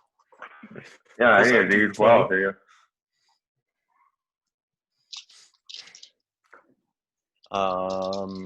10, 18, 25, 26. You take 26 points of necrotic damage, and you are currently overwhelmed by this crowd of worms, and they get into your face and eyes, and you are currently blinded and restrained, as well as these worms are going to continue digging themselves into your body every single turn. Okay. And with that, Roku, it is now your turn, as she is now somewhat in front of you, past this hulking Goliath of one of her minions. Okay, is this Goliath? The boy's pretty weak, right? He's a pretty weak boy. He started as like this weird gorilla shaped thing on like resting on its knuckles, but now it's devolved into this blob that is currently trying to keep itself aloft. Okay, I am going to attempt to kill it in one strike and then move and strike the other lady. Let's take your first shot. Okay, does a 19 hit? It most certainly does. Okay. Damage for that. Reroll ones. 13 damage. Yes, you absolutely just cut this thing down the middle, and you hear this shrieking of as these worms spew this black vile liquid everywhere, and their lifeless corpses lie on the floor. And then I'm gonna run up to this other lady, and I'm gonna attempt to hit her. That is not so great. 12. I'm gonna use my channel divinity 22. Okay. You sort of like go to swing, and she just looks at you and like doesn't even move, and then suddenly lightning just strikes the tip of your weapon, and she like raises concern as you pile into her shoulder. I'm gonna level 2 divine smite. Is she a fiend or undead? No. Okay. Yeah, let's go with level 2. And then, holy shit, that's max damage on the maul. So from the bludgeoning damage, that's 17, and then I'm assuming you got to half that. Yes, which is 9. Okay, and then 12 damage from the smite. Which is not resistant to. And you see, as you swing your way down, this radiant light sort of, it's like an asteroid coming into the Earth's atmosphere as the fire just like tears up around the tip of this blade. As you cut into her shoulder, you see that you have cut through and cauterized the worms in her shoulder, causing them not able to regrow and reattach, as she now just has this space cut out of her. Is that your whole turn? Bonus action, I'm going to heal myself with the hand. All right. And again, you just yeah. raise this energy, pumping some hit points into you. Max hit points too. I don't know what the modifier is. Okay, you can move on. I think it's just a D10, right? I think so. I'm looking. A D10 plus my con, so 14. Gotcha. Gronk, in front of you, that weird creature, that sort of spider-like massive worms in front of you, and Hogar, it rolled a 6 on its wisdom saving throw. So I need you to roll damage for your spirit. Yay! I'm Big Daddykins now. Until I'm not. Always Big Daddykins. Yay! That's 12 radiant damage. Okay. Big Daddykins in the house, motherfuckers. Sorry, I had to because it was just This me. celestial energy burns through its skin. And as it does, it sort of like shrieks. But then it looks to you, Gronk, and it sort of cocks its hands back, ready to punch you. And then as it does, it sort of... And the two more hands shoot out above its other pairs. And they all just start piling into you, just hitting you everywhere. Saving throw, or what do I need to do here? It needs to roll an attack against you, and that's going to be a 21 to hit. That fails. Okay, that is going to be...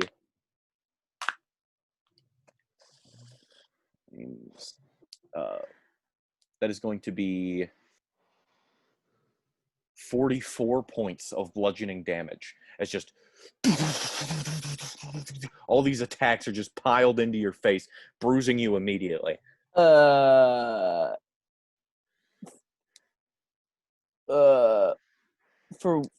what? The 21. My AC is 22, bud. Oh, it didn't That hit? does not hit. Oh, okay. I was like, uh-oh, I just take 44, and I was Yeah. like, oh boy. You would take half, which is 22. Okay. Oh boy. I'm the healer, boy, so I know what I'm doing next turn. Hi, Chihuahua. And with that, it is back to Hogar. All right. First things first, I'm going to cast Healing Spirit on myself and my brother. And this thing doesn't get any heals from this Healing Spirit. And then I'm going to take out my Silver Scimitar and slash it twice. Okay. And it's too close to shoot. All right.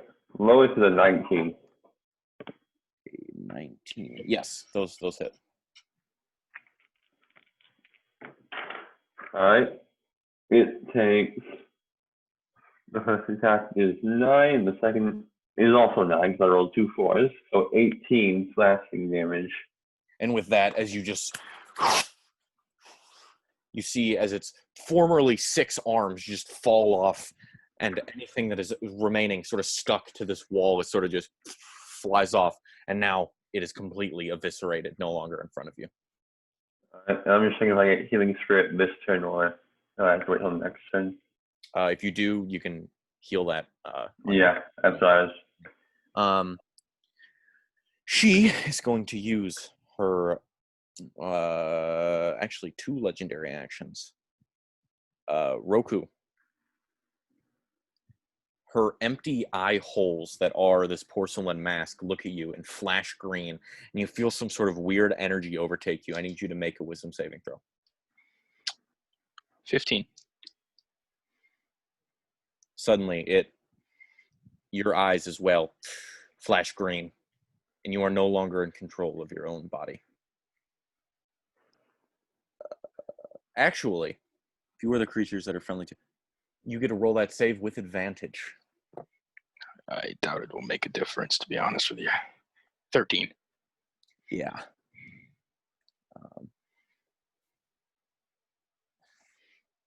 Okay. And to that, she says, kill that one. And she looks over to Sweetie in the mound of worms. And you feel very, very compelled to do so. Sweetie, it is now your turn as you take 8, 13, 21. I'm out. You take an amount of necrotic damage as these worms... Wait. They're burrowing into me, right? Yeah. Can I see? No, you're blinded, actually. Okay, well, I'm dead. Specific note. These worms sort of crawl into you, inside and out, as you see Roku, your job has already succeeded as Sweetie just hits the floor. But Hogar, Gronk, you both see as Roku is like weirdly tending to this woman as she slowly like brushes the back of his head with her warm hands. I mean, technically speaking, I hate to be that guy. He's not dead yet. He's just in death saving throws. Yes. Are you going to try and get him to kill me here?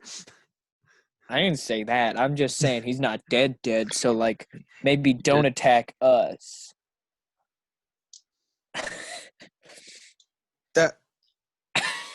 That's still saying hit me. No, it's not. Anyway, Roku can do what he wants. He's his own person. Actually, not right now. Not really right now. Not really. Okay, but like, you know. But maybe it's what I want to do, so maybe it'll just bring some pleasure. All right. It is now Gronk. Wait, no.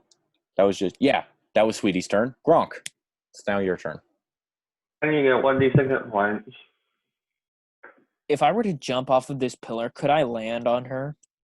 You can certainly try. You would take some damage, though. Presumably. Jared, how much that healing spirit? 1d6. Okay. Do I add anything to that, or Just 1d6. just 1d6? Okay.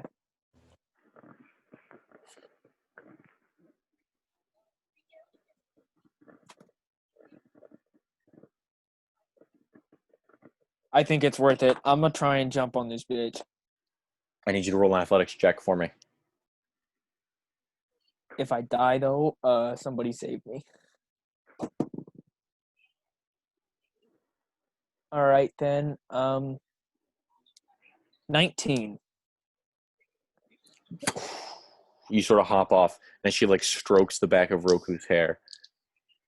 She looks up and just hundreds of pounds of orc land on top of her. I win. Since his armor is adamantine, would it be a crit? No. Nope. It doesn't count. 12 points of bludgeoning damage you take. Both of us take? You do or not I take take? damage. She I takes. do not know. Okay. All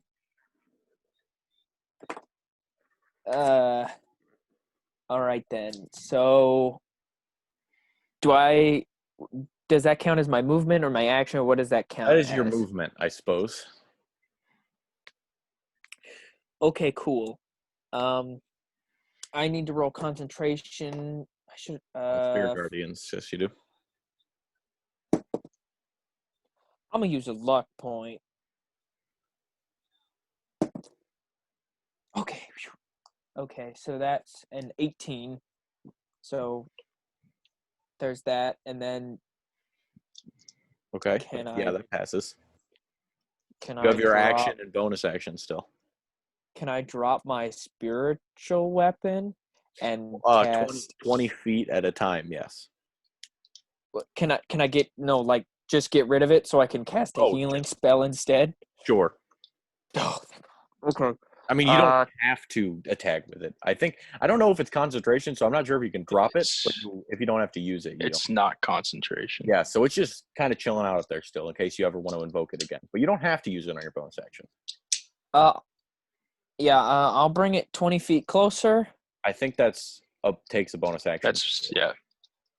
Yeah, and then as my action, I'll cast Cure Wounds at myself. Oh, gotcha. And I'll cast it at 4th level. That's right. That's how much of the hurties I'm in right now, boys. 4th level Cure Wounds. And from a scale of 1 to 75, I'm feeling about a 2 right now, boys. God damn. So, like, don't get me wrong. I got that relentless endurance, but, like, ew. Okay, so that's 4d8. Wonderful. But I'm out level 4 spell slot. Okay.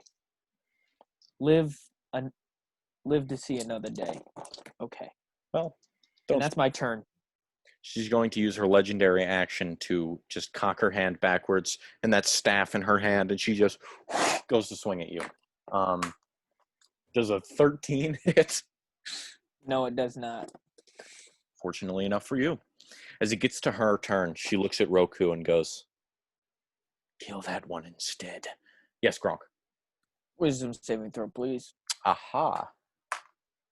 That is going to be I think you might be in luck, 13. That does fail. And she will take 15 points of radiant damage. 15 points of radiant damage. All right. I need a calculator for a second. Give me a sec. All right, perfect. It is now. She motions to you, Roku, and goes, kill that one now too. And she's going to take a step back. Would you like to take an attack of opportunity on her? Me? No, Gronk. She takes she backs up away from you, and now Roku is standing in front of you. Yes, for the love of God, yes. I would love to take an opportunity attack on her with my Warhammer.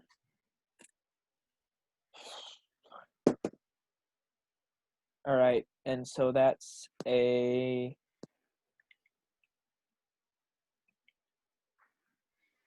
That's a dirty 20. Dirty 20, my boy. Dirty 20 does hit. Sweet. She takes 8 points of magical bludgeoning damage. All right, 8 points, which will take her to a number.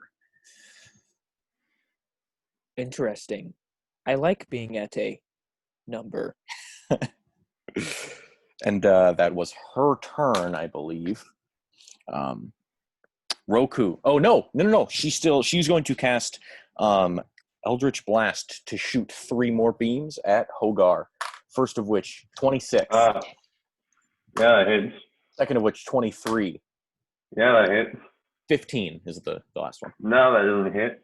Okay, so that is going to deal... I don't know where I put my D10. 2. And 1 is 3. Fuck me. Plus 5. 8. 8 points of force damage as they sort of like spin and converge on you. Oh, I've been slightly wounded.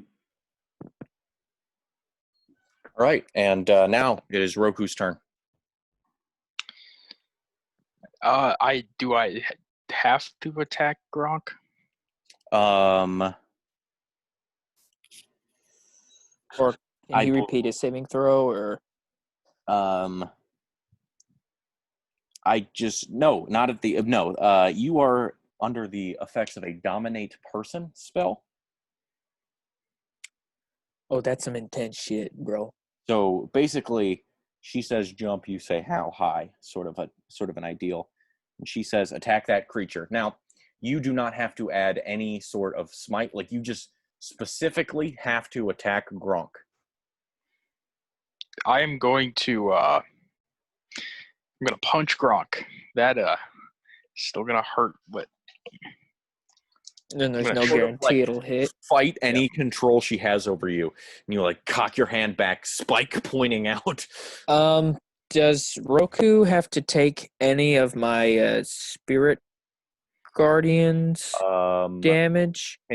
I think you can choose to have him take it if that is what you so wish. Well, I don't really want to. That's what I was trying to say. I didn't know because I would assume he's considered hostile now. He is hostile towards you. Is that what it is?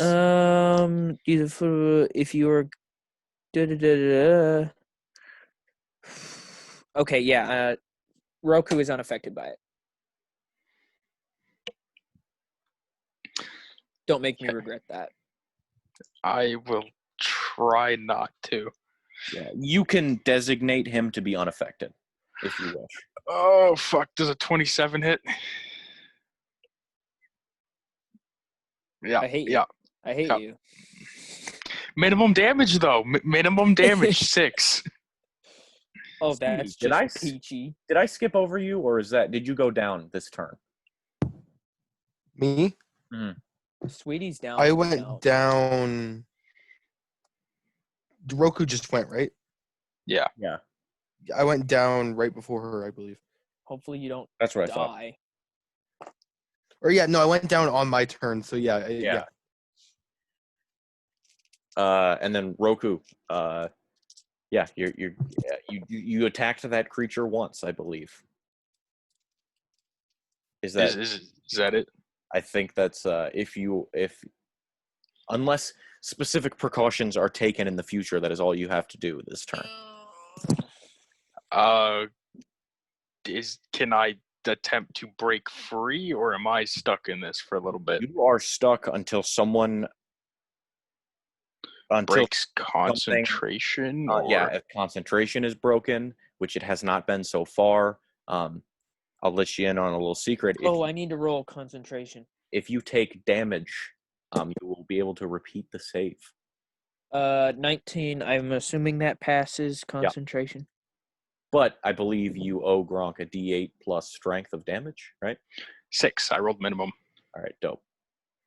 Gronk, you take 6 piercing damage as Roku punches you in the face with a spike. Ooh, right. What the fuck? What's going on here, Roku? You stare at his eyes that are glowing green, and he looks to be like puppeteered. This is not Roku. Son of a bitch. Okay. Bonk.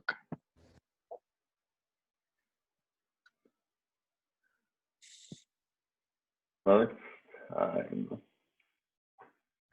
All right, and with that, it is now. Going to use a legendary action to summon another one of those weird spidery thingies next to you, Hogar.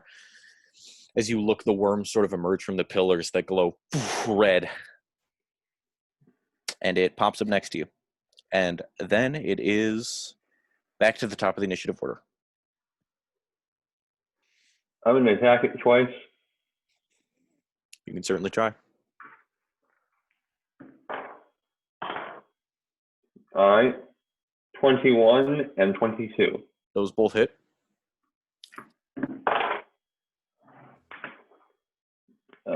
He takes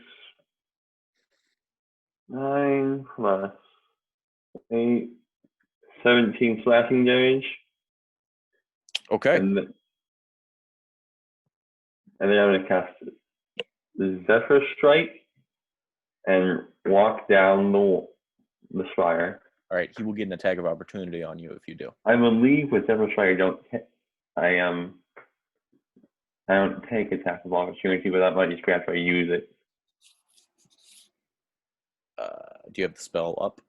Yeah, I don't know. My movement does not throw opportunity attacks. All right, cool. As he goes to swing at you, you sort of like just dash down this pillar with like intense speed and energy. Can you make it all the way down? 45 feet, 35 feet. Yep, that's enough to. You now stand next to Gronk and Hogar and this queen of worms herself. I think I went down in the other direction so I could get some distance to shoot her. Okay, sure. Instead of this side of the pillar, you just pop around the other side. Really, I just want to get away from the spider. What? And that's my turn. Okay, cool. Sweetie, death saving throw. 6. Ooh. Oh, sweetie. Sweetie, these worms continue to gnaw at your body, causing Oh, you to sweetie. fail. And fail another death save? No, that's what. Okay. Sweetie, how many fails are you at? Just one. 1 Oh, phew, okay. with no successes. Natural 1 can kill you, right? Yeah, I don't want to. Wait, but you get to Oh. re-roll a natural ones because you're halfling. So if you do end up rolling 2 natural ones in a row, you will die. But that is only if. The only person I've known to ever do that was Jared. She will use her legendary action to cause yet another hulking minion of worms to grow in front of her.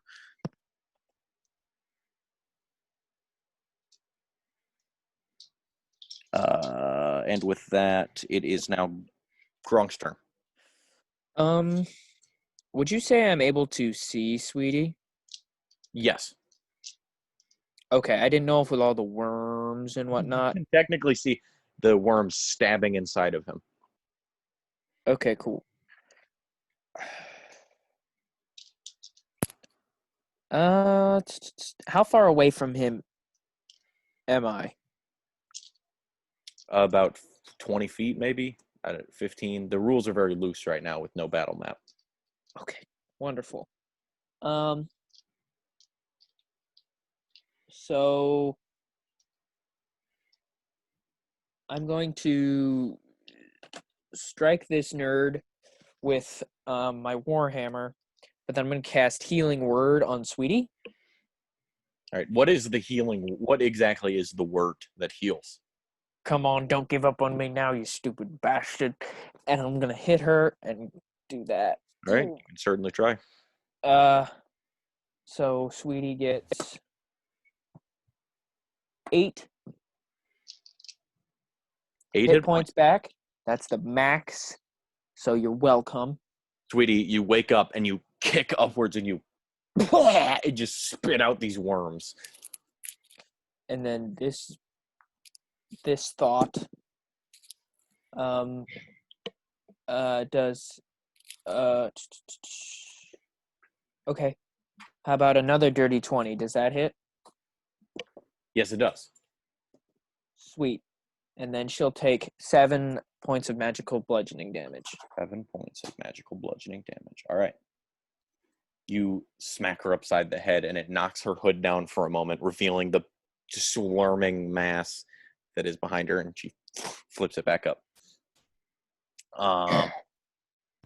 With that, she will take the ever so fun slam, and she takes her staff, and it's a 13 to hit. That does not hit. All right. On her turn, oh wait, I gotta roll d6 first. Okay, that's fine. Wisdom saving throw, please, if you don't mind. That is a natural 1 on her part. She will have to roll a concentration check to maintain her dominate person. 18 radiant damage. I don't know if that makes any bit of difference, but there you go. That's the damage. The damage. Okay, good. I'm ready to be hurted.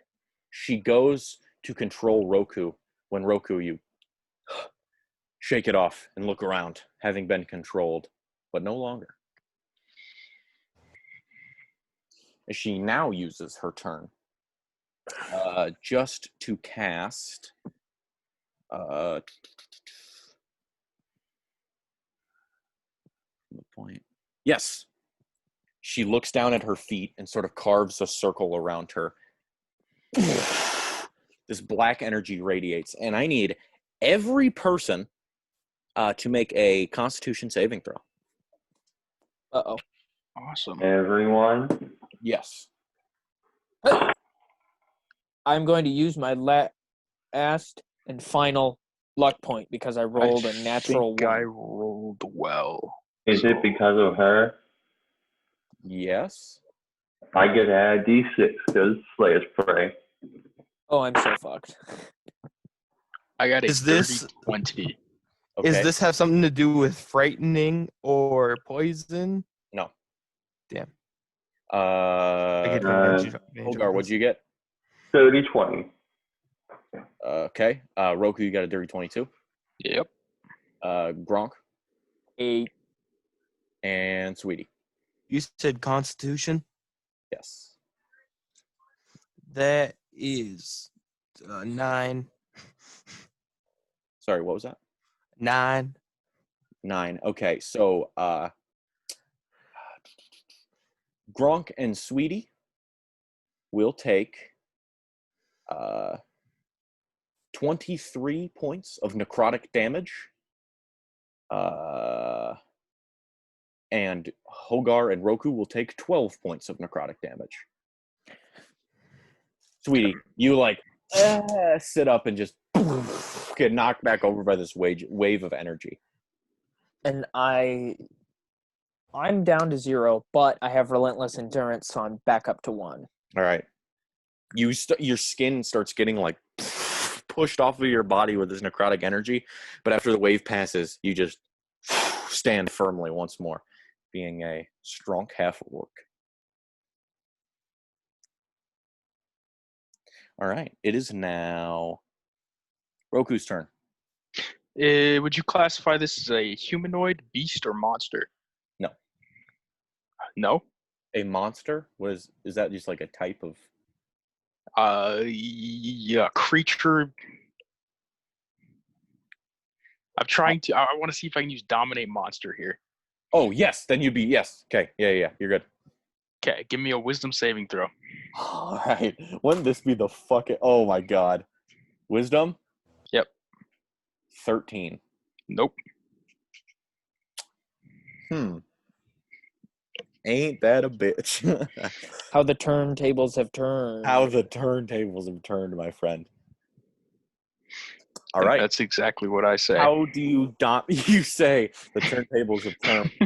You sort of wave the hand in front of her eyes, and like a hypnotist, she just slunks over and opens her eyes once more.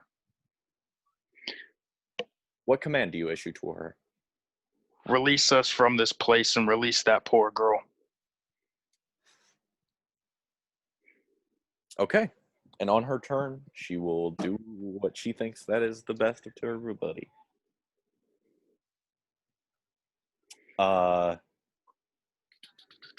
Whose turn was that? Roku? All right. The thing that the spider worm creature crawls down the sort of spires and towards you, Hogar. And that's going to be a... that's going to be a 19 to hit for the first attack and a 17 to hit for the second one. First attack hits, second attack, AC wins out. No. Well, he meets it, beats it. Beats it. So the first attack is 6, and the second attack is 8, dealing a total of 14 slashing damage. As it digs into your flesh, it seems that it's a weird variation of this creature that uses its pincers as claws, and it carves out a piece of you. I hate to interrupt, but so I rolled a dirty 20 for my concentration roll. Correct me if I'm wrong, but is that good enough for the 23 damage, or do I lose my spirit card? No, it is either 10 or half of the damage taken. Okay. So 12 was the DC.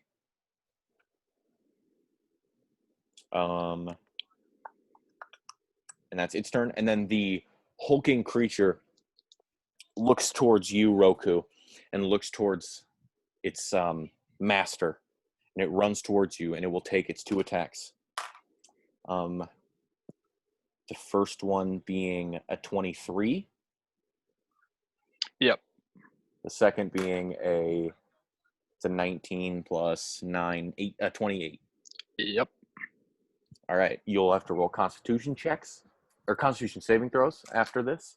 The first one is going to be 5, 6, 11 damage. So you have to roll a Constitution saving throw of 10 right now. Okay, 16. Yep, that succeeds. And then the second is going to be a 6, 7, 11, which is also a 10. Okay, 18. Yep.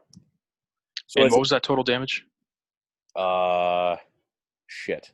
11 and 10? Anybody? I don't know. Let's just say 21 total. Okay. And with that, it is now back to the top of the initiative order. Hogar. This thing is bugging me, so I'm going to attack it twice more with my scimitar. All right, roll for it. All right. 17. That is a hit. All right, then the 18 hits as well. And I'm going to do the damage for those before I do anything else. 15 damage total. You slice through this creature like it's nothing, and the worms eventually fly in everywhere. And once again, like the previous one, it hits the floor and dissipates once again. And you look down and realize that this floor is probably just a lot of dead worms, which is strange. But There's bonus action to move the healing spirit down here. how far can you move Healing Spirit? Oh, shit.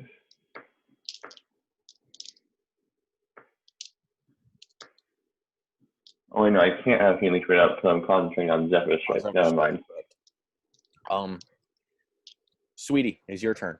Roll death save, as she is no longer using her legendary actions due to her domination. First dice I rolled fell on the floor, and second one I rolled because that one's on the floor now. It was a 16, so success. Success. Gronk? Oh, hey, Alright. it's a 16 on the floor too.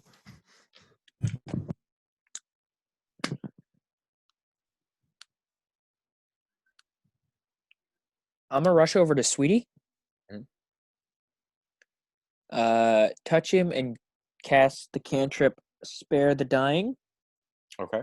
Sweetie, as he touches you, your wounds are sort of sealed, and you are not dying, but you are not particularly alive either. You are stabilized. That means no more death saving throws. Once again, you run out of her melee, not making attack of opportunity due to Roku not requesting it. And that's my turn. It is finally her turn. As she says, she looks at all of you. Restrain me outside of my spires, and all of you speak my true name. We will return to your plane.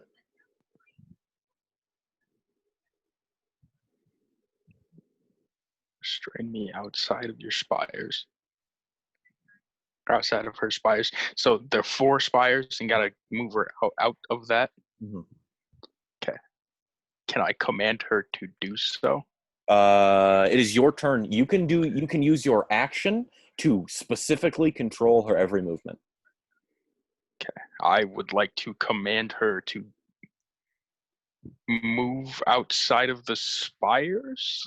She like there's that large landing in the middle, in between the 4 spires, to which she moves out, and as she does, they sort of flash this red color once more, a sign of something happening every time. And she walks outside towards the bunch of you.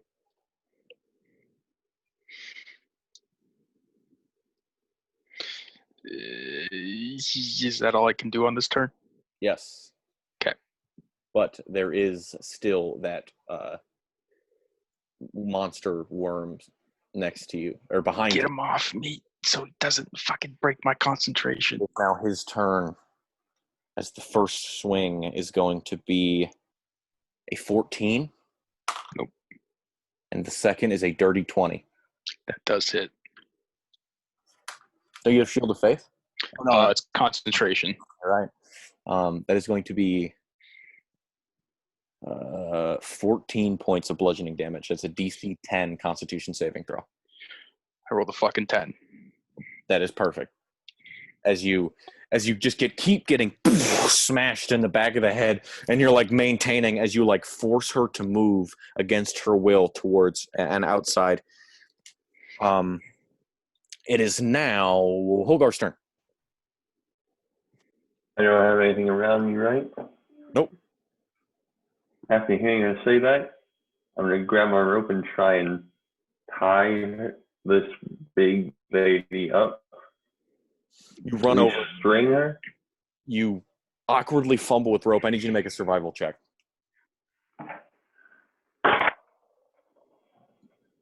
All right, that's cocked. And that's not cocked. So I got a 19. You sort of like loosely, very quickly tie this knot around her, as there is still a being mass of worms trying to attack Roku and break whatever concentration and hold he has on her. You sort of like tighten this knot as her limbs sort of sag inwards, showing signs of restraint. And then I prepared to speak her evil name, the true name with everyone else. All right. Sweetie. You are now not dying, but also not There's- living. yeah, You there's can't none even of roll death saves. Gronk, it's your turn. All right.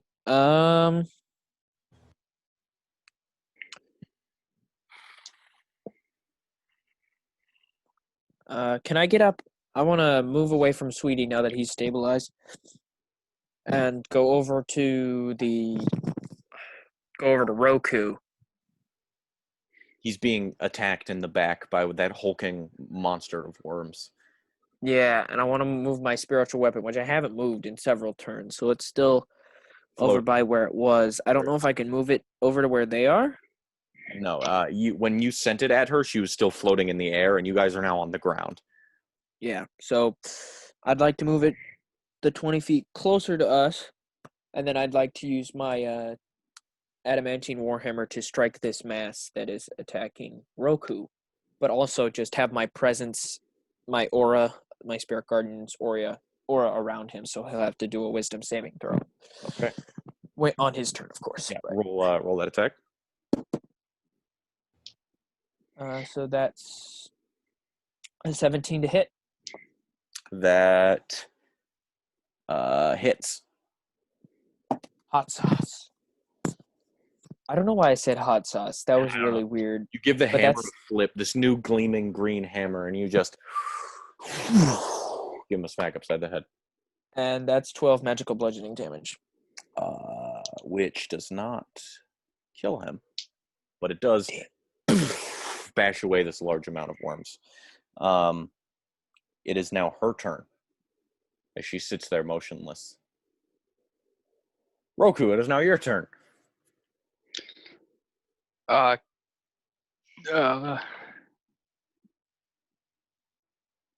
Can I cast spiritual weapon without breaking concentration on dominate monster? Yes, it's not a concentration spell. Okay, perfect. I'm going to do so and try and smack this Mhm. thing near me. This glowing lightning trident just appears, cackling energy as it goes to shove its way into the pile of worms.